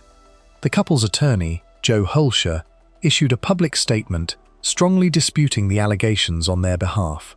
According to that statement, the Miranda family had spent years seeking help for Michael's mental health challenges, including support from members of their faith community, doctors, and other professionals, all of whom the statement described as knowing the Mirandas to be loving and dedicated parents. The statement argued that the evidence cited by police was inconsistent with evidence gathered separately during the CPS investigation and with the experiences of people who knew the family. It further alleged that police used aggressive arrest tactics during what the defense described as a voluntary meeting the family had agreed to with a CPS investigator, and that officers seized the family's electronics, including tablets belonging to the surviving children that were required for their schooling. The statement said SAPT's investigation appeared, in the defense's characterization, calculated to generate headlines rather than to protect any child, and said the Mirandas remained focused only on the well-being of their surviving children. The 5 other children living in the household at the time of Michael's death were removed and initially placed with a family from the Mirandas' church, Grace Community Church. A judge later ordered an immediate home study and therapy services for those children as the case progressed, a step meant to ensure the children received appropriate psychological support, given what they had reportedly witnessed and experienced inside the home. Officers investigating the case said the surviving children were being evaluated for signs that they too may have suffered physical trauma, though the full scope of what those evaluations found has not been made public. A former state child abuse investigator who reviewed the affidavit and later spoke publicly about the case, Carrie Wilcoxon, said she did not believe this represented a system failure so much as what she called a failure on the part of the people directly responsible for the child, adding that abuse felt like too weak a word to describe what the affidavit outlined.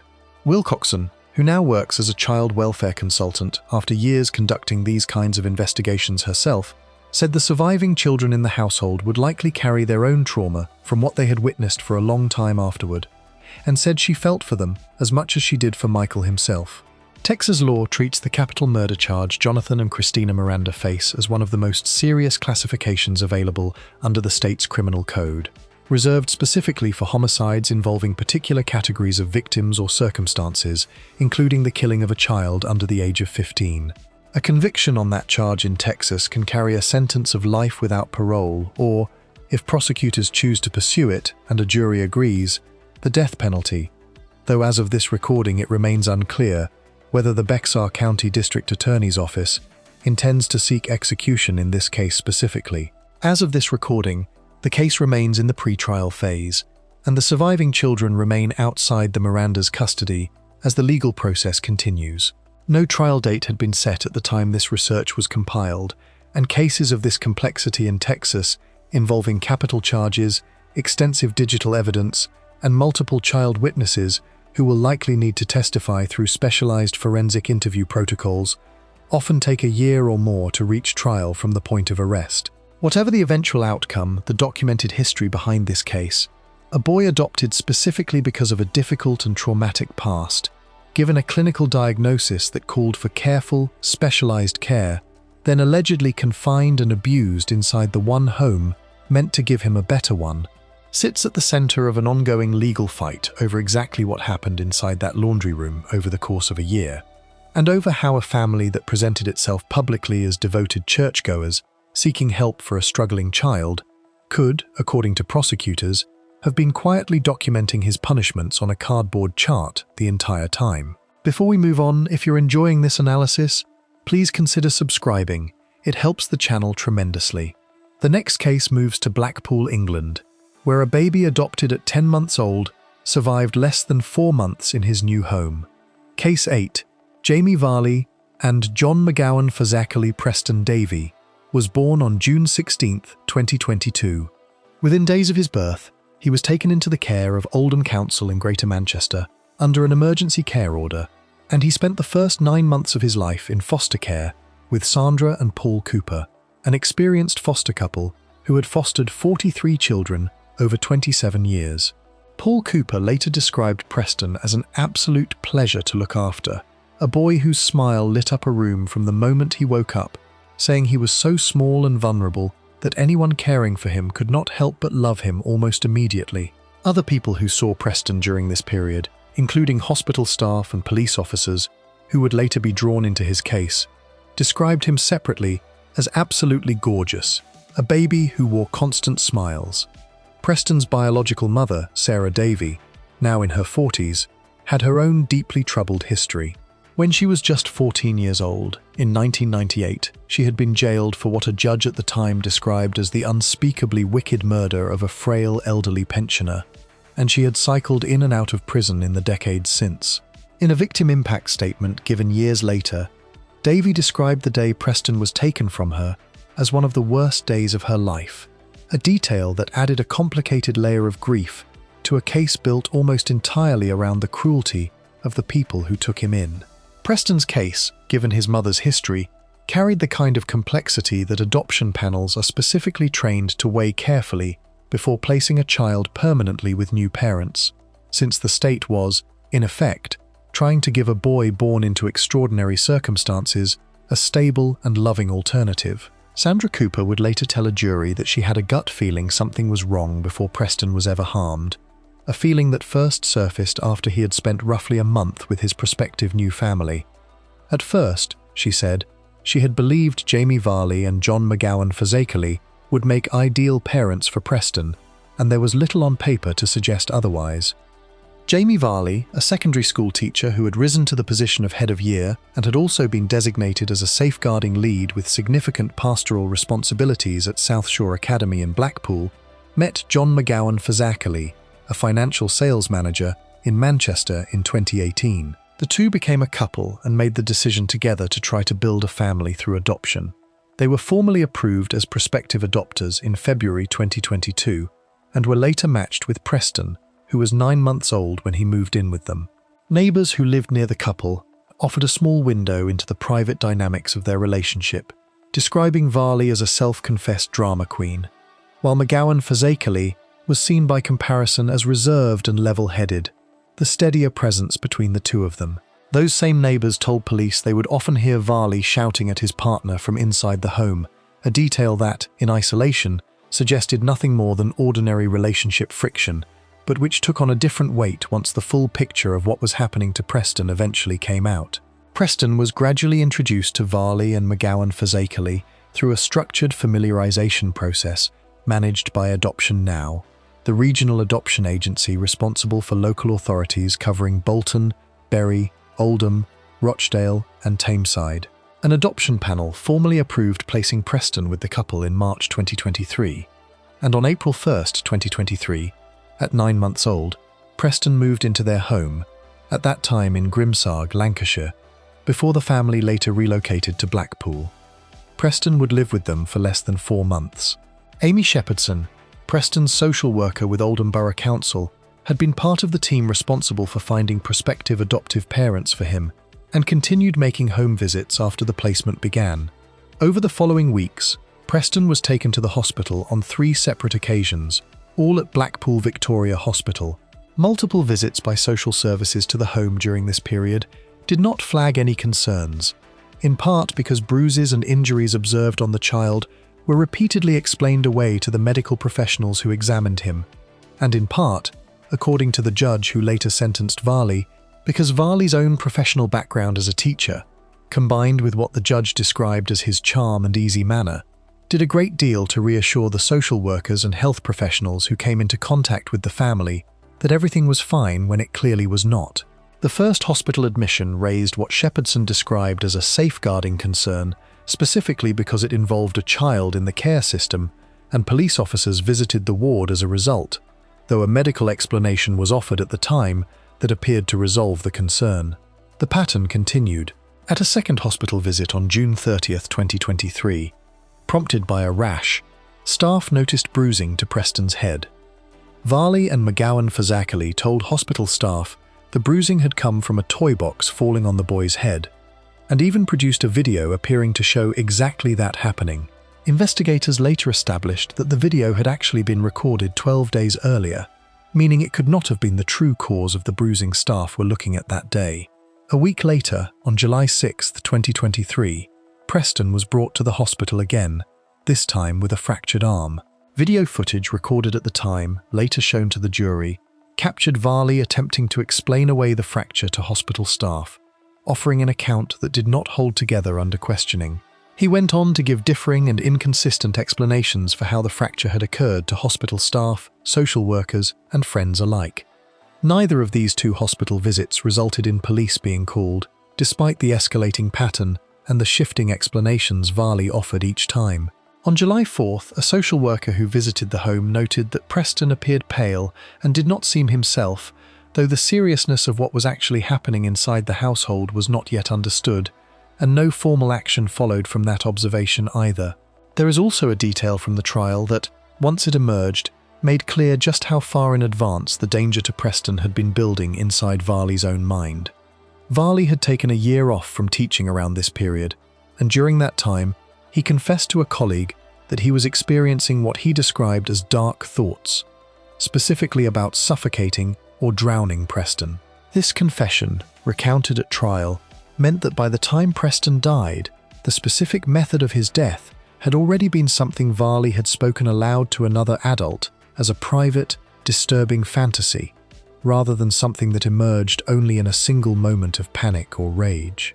On July 27, 2023, Varley and McGowan Fazakerley brought Preston to Blackpool Victoria Hospital at around 6:30 in the evening. The boy was unconscious and in cardiac arrest. He had been in Varley's sole care for the day, with McGowan Fazakerley arriving home from work only shortly before the 2 of them took him to the hospital. Preston could not be saved.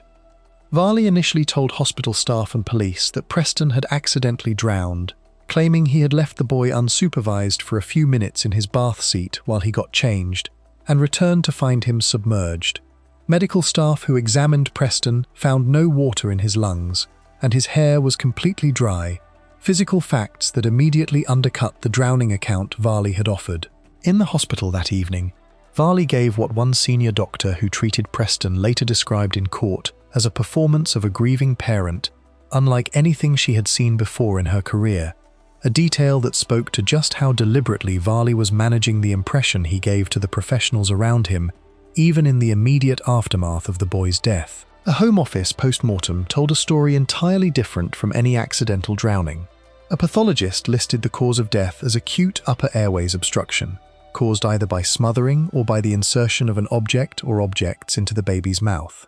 In total, investigators documented 40 separate traumatic injuries on Preston's body, both internal and external, including bruising to his mouth, throat, anus, bowel, and bladder, along with a healing fracture to his left arm that was assessed as non-accidental.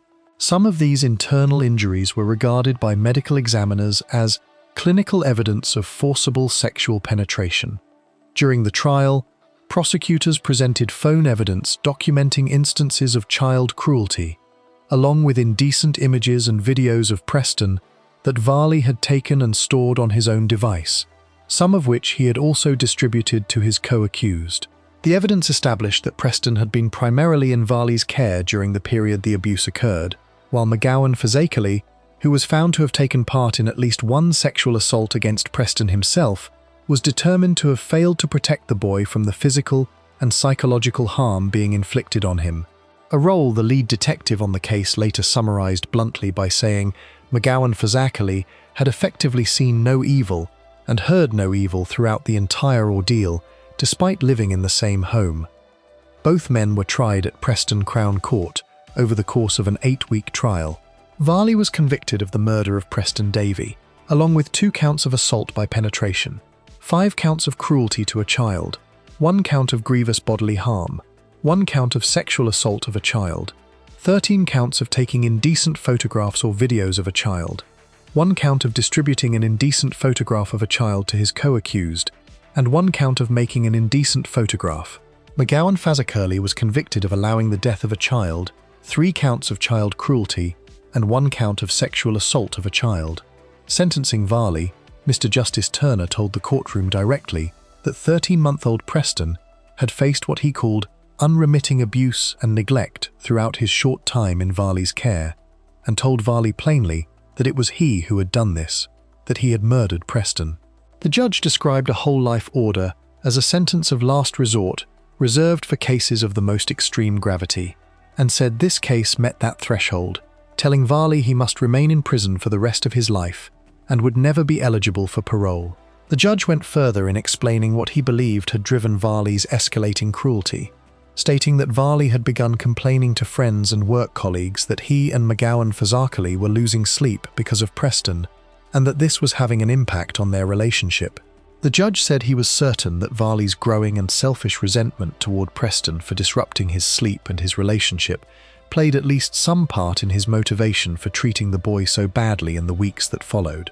He added that Varley's professional background as a teacher, combined with his charm and easy manner, had done much to reassure the social workers and health professionals involved in the case that all was well, when it clearly was not.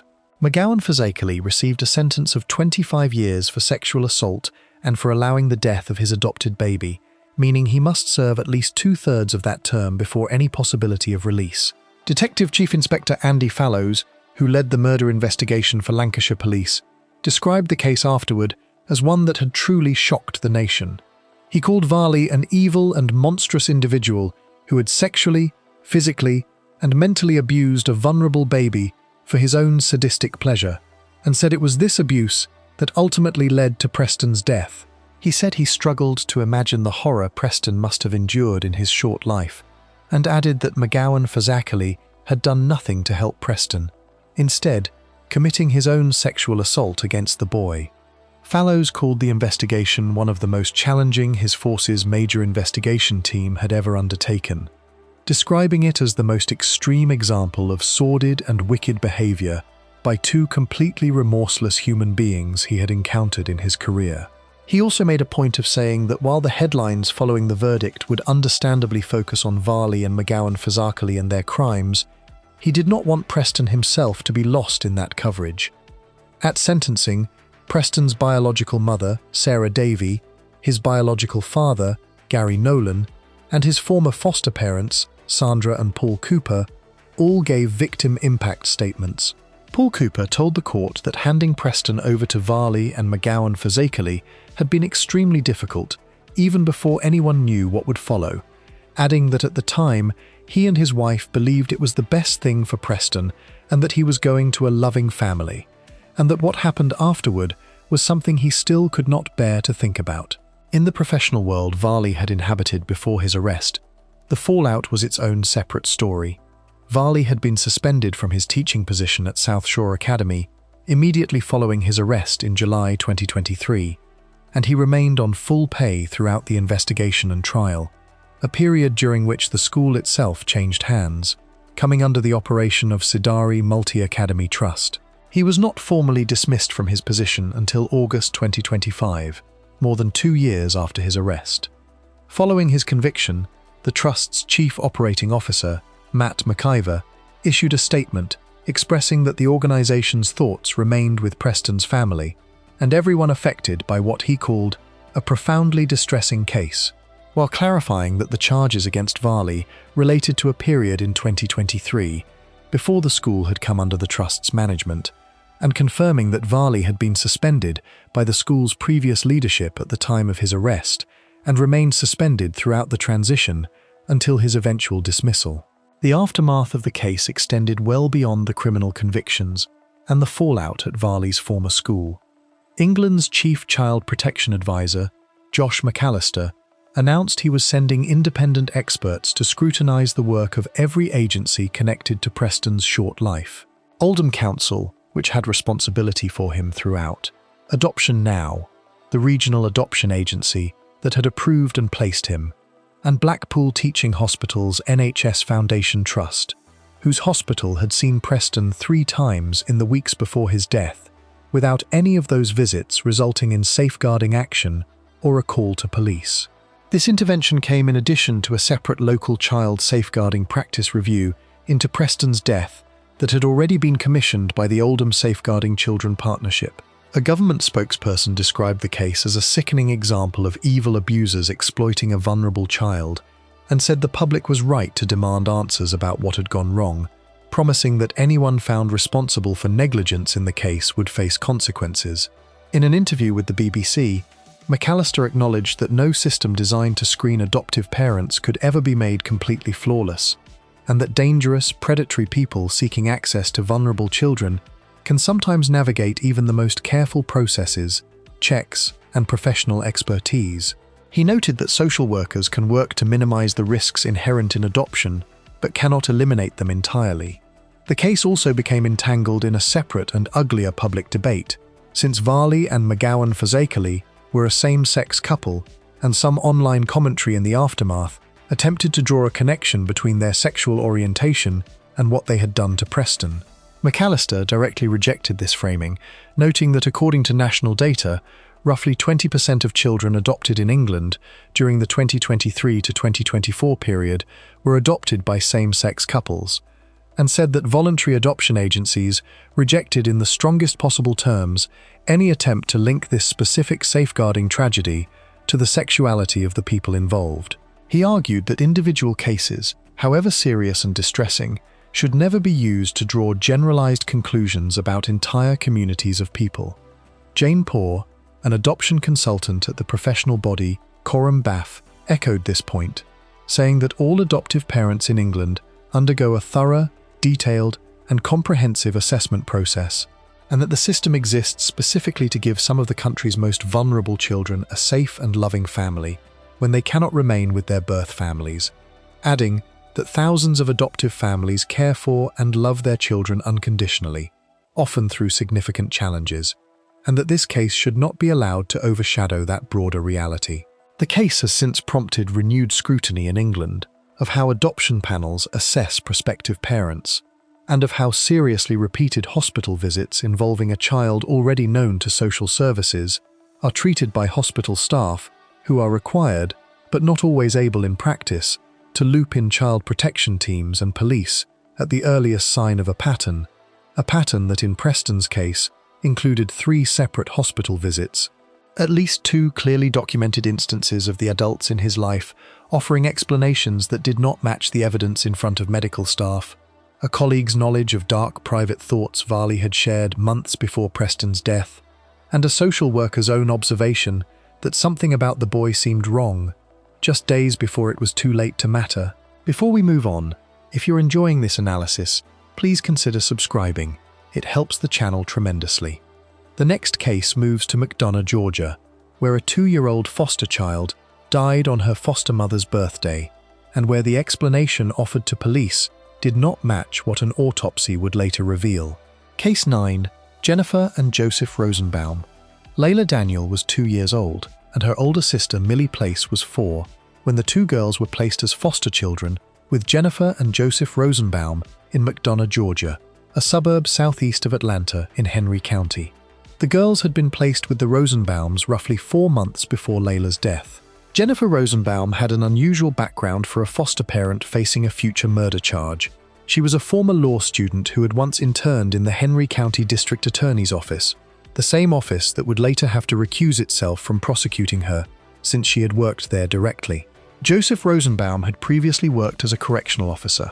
The path that brought Layla and Millie into the Rosenbaum home had a personal dimension that made the case even more complicated once it reached trial. Layla's biological mother had actually known Jennifer Rosenbaum years earlier, from a time when the two of them had both been foster children together. It was through that earlier connection that the mother came to choose the Rosenbaums specifically to take temporary custody of her daughters, believing she was placing them with someone she already trusted. Before Layla and Millie ever arrived at the Rosenbaums' home, however, their early lives had already been marked by significant instability. Their great-grandmother later testified at length about how the girls moved from home to home during their early years, sometimes staying with people their mother barely knew. One consistent point of stability during this period was a woman named Peggy Banks, who at different times kept one or both girls in her home. Banks testified that she eventually grew concerned about Layla and Millie after noticing bruises on them, and that she had gone so far as asking her senior living community's homeowners association for permission to keep the girls permanently, receiving approval to house them for as long as 2 years if needed. According to Banks's testimony, Layla died before she ever had the chance to formally pursue custody through the Department of Family and Children's Services. On November 17, 2015, Jennifer Rosenbaum called 911, telling the dispatcher that Layla was choking on a chicken nugget. That call, and the story behind it, would become the central dispute at the heart of a criminal trial that would not conclude for nearly 4 years. An autopsy performed by the Georgia Bureau of Investigation told a different story than the one Jennifer Rosenbaum gave. The medical examiner determined that Layla had died from blunt force trauma to the abdomen, an injury severe enough to transect her pancreas and lacerate her liver. The arrest affidavit later filed against the couple stated that Layla had been struck in the abdomen with enough force that her pancreas was completely severed, and that the child likely went into shock from the resulting blood loss. The autopsy also documented extensive bruising on Layla's body that was determined to be from injuries sustained well before the day she died, along with broken bones in both her arms and legs, bruising on her neck, face, abdomen, and legs, and signs of inadequate nutrition, a combined picture that suggested a pattern of abuse rather than a single isolated incident. The month before Layla's death, doctors had already documented a separate, troubling injury. According to a timeline established through multiple physicians who testified at trial, Jennifer Rosenbaum reported on October 15th that Layla had fallen into a hole at her grandmother's house. The following day, Rosenbaum reported that Layla had fallen again during gymnastics practice, injuring the exact same leg. It was not until October 19th, 4 days after the first reported injury, that Layla was actually taken to urgent care, and she was referred the following day to a pediatric orthopedist. Dr. Gilbert Duxbury, one of the physicians who treated her, testified that he was specifically concerned about the delay between the reported injury and the family actually seeking treatment. Doctors who reviewed X-rays taken that day, along with X-rays later taken during Layla's autopsy, identified what one physician described in court as a nightstick fracture, a specific type of broken bone typically caused by a direct blow rather than an accidental fall, found in addition to a separate injury to her arm. A woman named Sarah Crawford McKee, who had interacted with Jennifer Rosenbaum regularly at her daughter Millie's gymnastics practices, offered some of the most vivid testimony of the entire trial. McKee said she had noticed Lila acting unusually lethargic during these practices, typically just lying on the benches where the other parents sat, rather than moving around the way a healthy 2-year-old normally would. When McKee once commented on how unusual this seemed for a child her age, Jennifer Rosenbaum responded with stories about the traumatic abuse Lila had supposedly suffered while in the care of her biological mother, appearing to preemptively explain away any concern before it could form. McKee also recalled a specific moment when her own daughter tried to hand Layla a stuffed animal, and as Layla reached for it, her shirt rode up slightly, revealing what McKee described as red marks and bruising across the child's entire lower abdomen. McKee separately recalled a comment Jennifer Rosenbaum made about her own approach to discipline, telling McKee that she made her girls run laps or run up and down stairs if they misbehaved. Patricia Lambert, a Henry County foster parent with 10 years of experience who had also cared for the girls during part of their time in the system, testified that she had kept meticulous documentation of bruises and other injuries she observed on the girls after their visits with the Rosenbaums. Lambert described the moment she saw Layla's body at her funeral viewing, saying she was a completely different baby lying in that box, skinny, with barely any hair left, looking, in Lambert's words, like a baby that had not yet been born, a frail little baby rather than the child she remembered. When Millie was placed back with Lambert the day after Layla's death, at DFCS's request so the surviving girl could be somewhere familiar during such a traumatic time, Lambert said her back was so covered in black and blue bruising that she took her straight to a doctor in Stockbridge. Millie told Lambert that Joseph Rosenbaum had beaten her on the back. Lambert also described a deeply unsettling moment when Millie began acting strangely, stumbling around as though she were intoxicated. When Lambert asked what she was doing, Millie replied simply that she was being Miss Jennifer, and that she was drunk, a comment that suggested the child had witnessed her foster mother in that state at some point during her time in the home. Millie herself, by then 7 years old and living with an adoptive mother named Amanda Harrell, took the stand and testified directly about her time in the Rosenbaum household. She said Jennifer Rosenbaum would spank her and Lila, sometimes with a belt, for things as minor as not getting dressed quickly enough or falling asleep in the car. When a prosecutor asked her how the spankings felt against her body, Millie said plainly that it hurt. She confirmed that the belt made direct contact with her skin during these spankings and said the same thing happened to Layla. In an earlier forensic interview conducted the day after Layla's death, and in a separate police interview conducted around Christmas that same year, Millie told investigators that Jennifer would twist her arm 2 or 3 times until it hurt, and that Jennifer would hold Layla up by one arm while carrying her down the stairs after the girls had done something considered bad. When detectives specifically asked Millie about Joseph Rosenbaum's behavior toward her, she said there was nothing to report regarding him directly.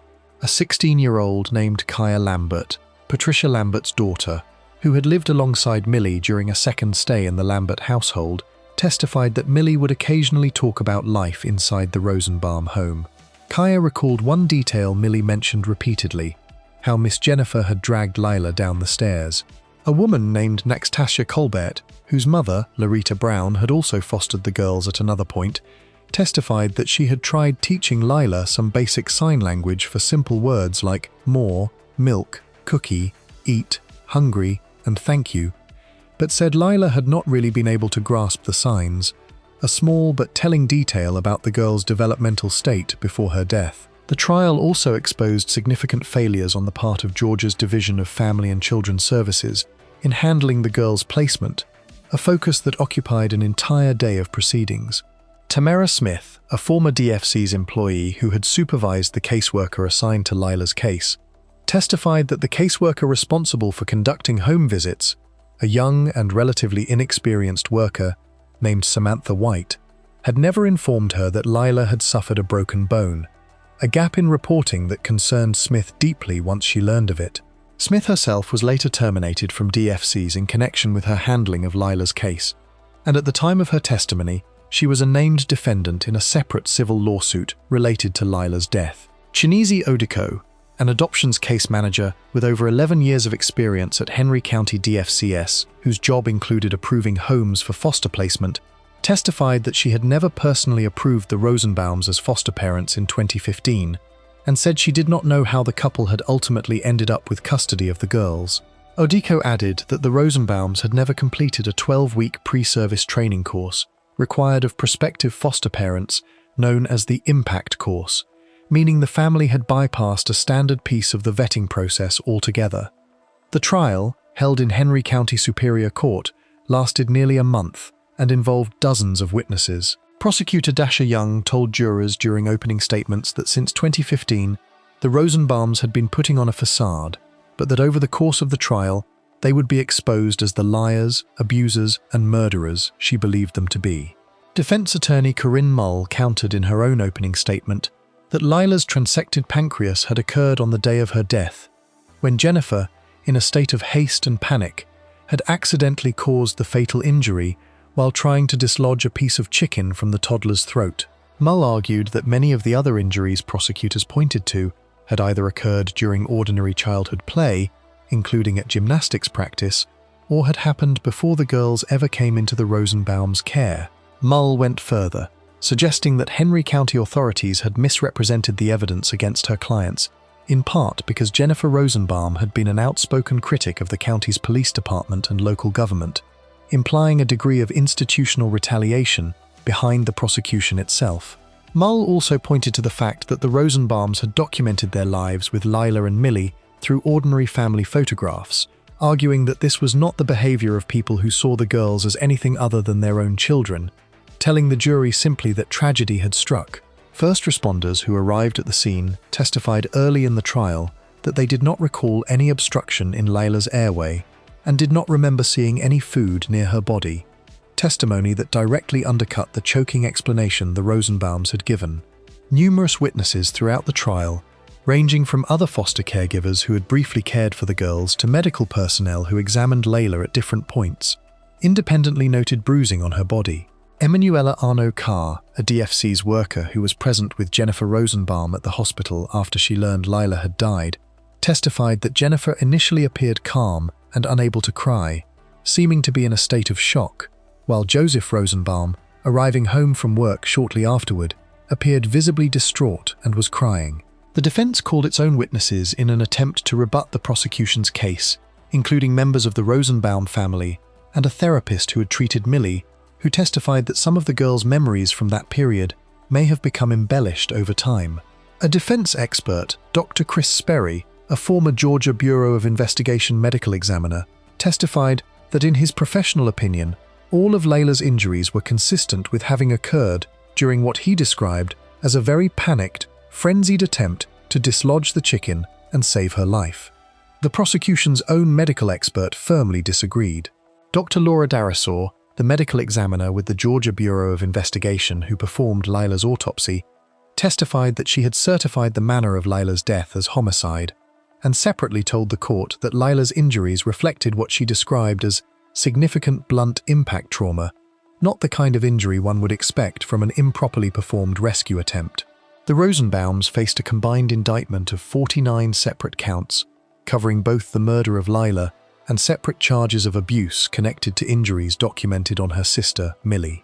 Throughout the trial, the Rosenbaums sat quietly at the defense table, taking notes and, occasionally, conferring with their attorney, showing little visible emotion except after opening statements, when Jennifer was seen crying alone at the defense table after the courtroom had recessed for the day. Neither Jennifer nor Joseph Rosenbaum testified in their own defense at trial. The proceedings themselves were briefly disrupted midway through jury deliberations when a reporter from the Atlanta Journal-Constitution spoke briefly with a juror during a courtroom break. Though both the reporter and the juror maintained the exchange was brief and involved nothing substantive about the case, the presiding judge, visibly displeased with the incident, ultimately replaced that juror and ordered the remaining jurors to restart their deliberations entirely, rejecting 2 separate defense motions for a mistrial in the process. After the restarted deliberations concluded, the jury returned a mixed verdict, acquitting each defendant on some of the individual counts, while convicting them on the most serious charges they faced. Jennifer Rosenbaum was found guilty of felony murder, a verdict reflecting the jury's conclusion that her own abuse of Layla had directly caused the child's death. Joseph Rosenbaum, who had not been present in the home at the time Lila died, was convicted of second-degree murder, along with cruelty to children, aggravated assault, and aggravated battery, a verdict reflecting the jury's conclusion that his negligence in failing to intervene despite what investigators believed he knew about ongoing abuse in the household had contributed to her death. As the verdicts were read, several people inside the courtroom began to cry. At sentencing, defense attorney Corinne Mull asked Judge Brian Amero for leniency, describing Jennifer Rosenbaum as a caring foster mother who, even while maintaining that Layla's death had been an accident, had always blamed herself for what happened. Mull argued that Joseph Rosenbaum, who suffered from cystic fibrosis and diabetes, both conditions expected to eventually be fatal, should be spared an especially long prison term given his health. Judge Amero was not persuaded to any significant leniency. He sentenced Jennifer Rosenbaum to life in prison plus 40 years, and sentenced Joseph Rosenbaum to 50 years, with 30 years to be served in custody, followed by 20 years of probation. Addressing the courtroom directly after sentencing, Judge Amero described the case as horrific and offered a personal apology to Layla's biological family for their loss, telling them he hoped they would somehow find a way to recover. Outside the courthouse, Layla's biological aunt, Caitlin Daniel, and her biological mother, Tessa Clendening, spoke briefly with reporters. Clendening, who had lost custody of her daughters years earlier due to struggles with addiction, said that, with the verdict finally delivered, she felt she could begin to forgive herself. Asked whether she could forgive the Rosenbaums, she said only that she was working on it, and that there was no hate in her heart. Layla died on Jennifer Rosenbaum's 37th birthday. The case remains one of the clearer illustrations in this list of how a foster placement, entered into by a defendant with direct prior knowledge of how the child welfare system itself investigates and prosecutes abuse cases, and initiated through a personal connection built on trust between two former foster children, still ended in the death of a 2-year-old girl who had been in that home for only 4 months, surrounded the entire time by adults, gymnastics instructors, caseworkers, and fellow foster parents, who each separately noticed that something about her was deeply wrong. Before we move on, if you're enjoying this analysis, please consider subscribing. It helps the channel tremendously. The final case moves to Simpsonville, South Carolina, where a woman who had recently won a national cooking competition beat her 3-year-old foster daughter to death over how the girl was eating breakfast. Case 10, Ariel Robinson, Simpsonville, South Carolina, sits in the rolling foothills near Greenville, a town of quiet subdivisions and churches with large parking lots. In 2021, a house on Selwood Circle belonged to Ariel Robinson, a 30-year-old former middle school teacher and local comedian, and her husband, Jerry Robinson, who also went by Austin and was 35. The couple had recently taken in 3 foster children who were siblings, 3-year-old Victoria, known as Tori, and her 2 older brothers. Ariel Robinson had a public profile that made the case that followed especially unusual for a story of this kind. Not long before the children moved in, she had appeared as a contestant on the Food Network reality competition Worst Cooks in America, and had won her season 20, taking home a $25,000 prize. At the time she won, she publicly declared that the money would go towards supporting her family and her 3 adopted children.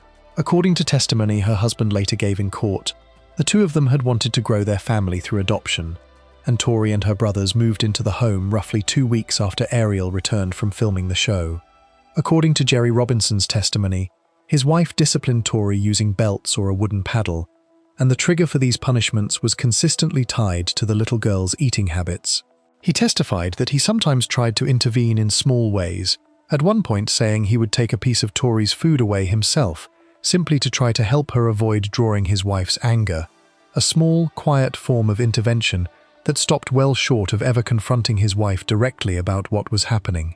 2 acquaintances of the Robinsons gave accounts of a troubling incident that occurred at their church, Life Restoration Center, in the period before Tori's death. Gene Smith and Avery Santiago both testified that they saw Ariel Robinson with Tori, undressed, in a church restroom, apparently washing a piece of the girl's clothing in the sink. When Gene Smith asked whether Tori was sick, Robinson reportedly told her no, and said that Tori ate too much and made herself throw up, describing it to Smith as something the girl did as a kind of game. Avery Santiago recalled hearing Robinson tell Tori that she was cold and that girls who made themselves throw up deserved to be cold. A former assistant pastor from the family's church also took the stand during the trial, giving jurors a window into how the family had presented itself within their religious community in the period leading up to Tori's death. The events immediately preceding Tori's death began, according to both Robinson's accounts, with an incident on the evening of January 13, 2021, when the family was on their way to a church service. Jerry Robinson told investigators that Tori vomited in the car on the way there, and that Ariel Robinson became angry with her as a result. Ariel Robinson, for her part, testified that they were running roughly 15 minutes late that evening and were rushing to get Tori inside, and said the reason the girl was not properly dressed was that she had been eating a snack in the car and had thrown up once they arrived at the building.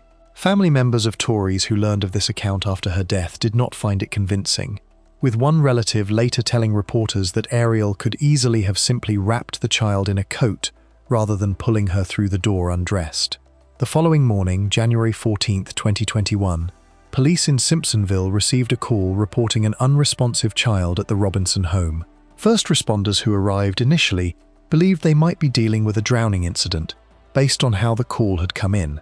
Bo Givens of the Simpsonville Fire Department, who was among the first responders on scene, later testified that Ariel Robinson told him Tori had been continuously drinking water before she suddenly went limp. She also attributed bruising found across the girl's body to Tori's older brother, claiming he had anger issues and had been the one hitting her, saying he would use whatever was around when he got angry: a shoe, one of her husband's belts, a hanger, essentially any object within reach.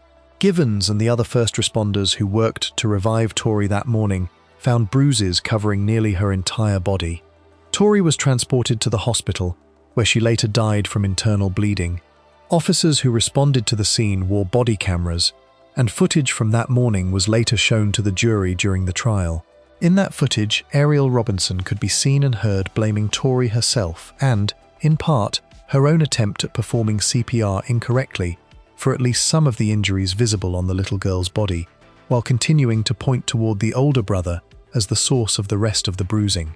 The medical evidence did not support Robinson's explanation. Greenville County Chief Medical Examiner Dr. Michael Ward testified that the bruising on Tori's body was not what he described as a traditional bruise of the skin, but the result of a severe, deep injury that had torn tissue away from tissue. He explained to the jury that this kind of internal blood loss could ultimately prevent the heart from having enough volume left to pump effectively, which is what caused Tori's death, telling the courtroom simply that if the body loses enough blood, the heart no longer has enough volume to do its job. Dr. Ward also testified that the injuries appeared to have occurred in a single event rather than gradually over time, and noted that the total absence of any defensive wounds on Tori's body suggested that someone had been holding her hands down, preventing her from being able to shield herself while the blows were delivered. A separate pediatric intensive care doctor who reviewed the case testified that the injuries she observed on Tori were the worst she had seen in her career, describing them as extensive and dependent, inflicted repeatedly on a small child's body through blunt force trauma in a way she called simply the worst she had ever encountered professionally. Jerry Robinson pleaded guilty in April 2022 to aiding and abetting homicide by child abuse, a charge carrying a sentence of 10 to 20 years, avoiding the more serious charge his wife would ultimately face at trial. He testified against his wife at her trial the following month, describing how he had been outside in the yard when he heard his wife yelling and beating the child, a period he estimated lasted around an hour. He said he did not fully realize she was using a belt until he went back inside the house, and that he was the one who eventually called 911. Under cross-examination by Ariel's defense attorney, Bill Bouton, Jerry Robinson acknowledged that he had lied to his wife on numerous occasions throughout their 14-year marriage, an admission the defense used in an attempt to cast doubt on his overall credibility as a witness against her. At her own trial, Ariel Robinson took the stand and denied responsibility, suggesting instead that her husband, who she described as having what she called some of the scariest anger issues she had ever seen, may have been the one responsible for Tori's death. She also became emotional describing her relationship with the girl, calling her a perfect child who had followed her around constantly and describing her at one point as her mini-me, saying Tori had picked up her mannerisms and way of talking. Crying on the stand, she insisted that her husband was lying when he told police that she was the one who had beaten the toddler. Prosecutors argued the evidence pointed clearly to Ariel, not her husband, as the person responsible for the fatal beating. During closing arguments, Deputy Solicitor Christy Sostakovich told the jury that the evidence against Ariel Robinson was overwhelming, telling jurors plainly that the only person they had seen being cruel to Tori throughout the entire trial was the defendant sitting in front of them. Ariel's attorney, Bill Bouton, countered that Jerry Robinson had cut a deal for himself to serve less time behind bars and had serious credibility issues as a result, urging the jury not to trust his account of what happened that morning. The jury did not appear to find that argument persuasive. After a 4-day trial and roughly 90 minutes of deliberation, Ariel Robinson was convicted of homicide by child abuse. At sentencing, Judge Letitia Verdin told the courtroom that in her 13 or 14 years on the bench, she had never seen anything approaching the severity of this case, not even close. She added that what compounded the crime, in her view, was not only the beating itself, but the fact that Tori had been left to suffer afterward, without receiving the medical care that might have saved her life, rather than being rushed to a hospital the moment she was in distress. Robinson was sentenced to life in prison. The case drew national attention specifically because of Robinson's television appearance just weeks before the children moved into her home, and because of the particular cruelty embedded in the detail about the church restroom, where a foster mother was overheard telling a 3-year-old that children who made themselves sick deserved to be cold. Food Network moved quickly once the arrest became public, pulling every episode of Robinson's competition season from all of its streaming platforms, including Discovery Plus, Hulu, and YouTube, erasing her win from the network's public library entirely. In the days leading up to her arrest, Ariel Robinson had also been publicly vocal on social media about issues of race and parenting, posting in early January 2021, just before Tori's death, that while her black and white children were treated equally inside her own home, she understood that would not necessarily be the case once they left the house and entered the wider world. She wrote that it was a shame that as a proud mother of 4 beautiful boys, she could not protect them from the reality and evil of the world once they left her care, but said she intended to fight and use her voice to bring about change, describing herself as a mama bear who would do anything to protect her children and ensure they had equal opportunities in life. The statement, made so close to Tori's death, took on an entirely different and unsettling context once the details of the case became public, since Tori herself was one of the very children in Robinson's home whose safety, according to prosecutors, her own mother had failed to protect. In the aftermath of the conviction, a petition supporting a proposed piece of legislation in South Carolina, known as Victoria's Law, gathered close to 46,000 signatures, calling on state lawmakers to reform the screening process used to approve both foster parents and adoptive parents. The petition specifically called for frequent, unscheduled home visits to foster and adoptive families, continuing even after an adoption has been formally finalized, arguing that oversight tends to fall away once the legal process is complete, even though risk to the child does not necessarily end there. It also called for a change in how caseworkers and court-appointed guardians ad litem interact with children in these homes, urging that they be given the chance to speak privately with the children they are assigned to protect, without a foster or adoptive parent present in the room, so that a child in danger would have a genuine opportunity to ask for help without fear of what might happen to them once the caseworker left. 10 cases, spanning more than 2 decades and several countries, do not describe 10 unrelated tragedies so much as they describe the same handful of failures recurring under different names. A caseworker who does not follow up, an agency that does not share information across state lines, a hospital visit that does not trigger a phone call to police, a prior conviction that does not lead to a child's removal, a public image, whether built on a reality show win, a professional title in child welfare, or years of carefully staged photographs sent home to reassure worried relatives that convinced the people around these parents everything was fine, right up until it wasn't. In each of these homes, someone outside the family had already seen enough to raise a concern, and in each of these homes, that concern did not travel far enough, or fast enough, to to reach the child before it was too late. If you enjoyed this breakdown, make sure to subscribe. Thanks for watching, and I'll see you in the next one.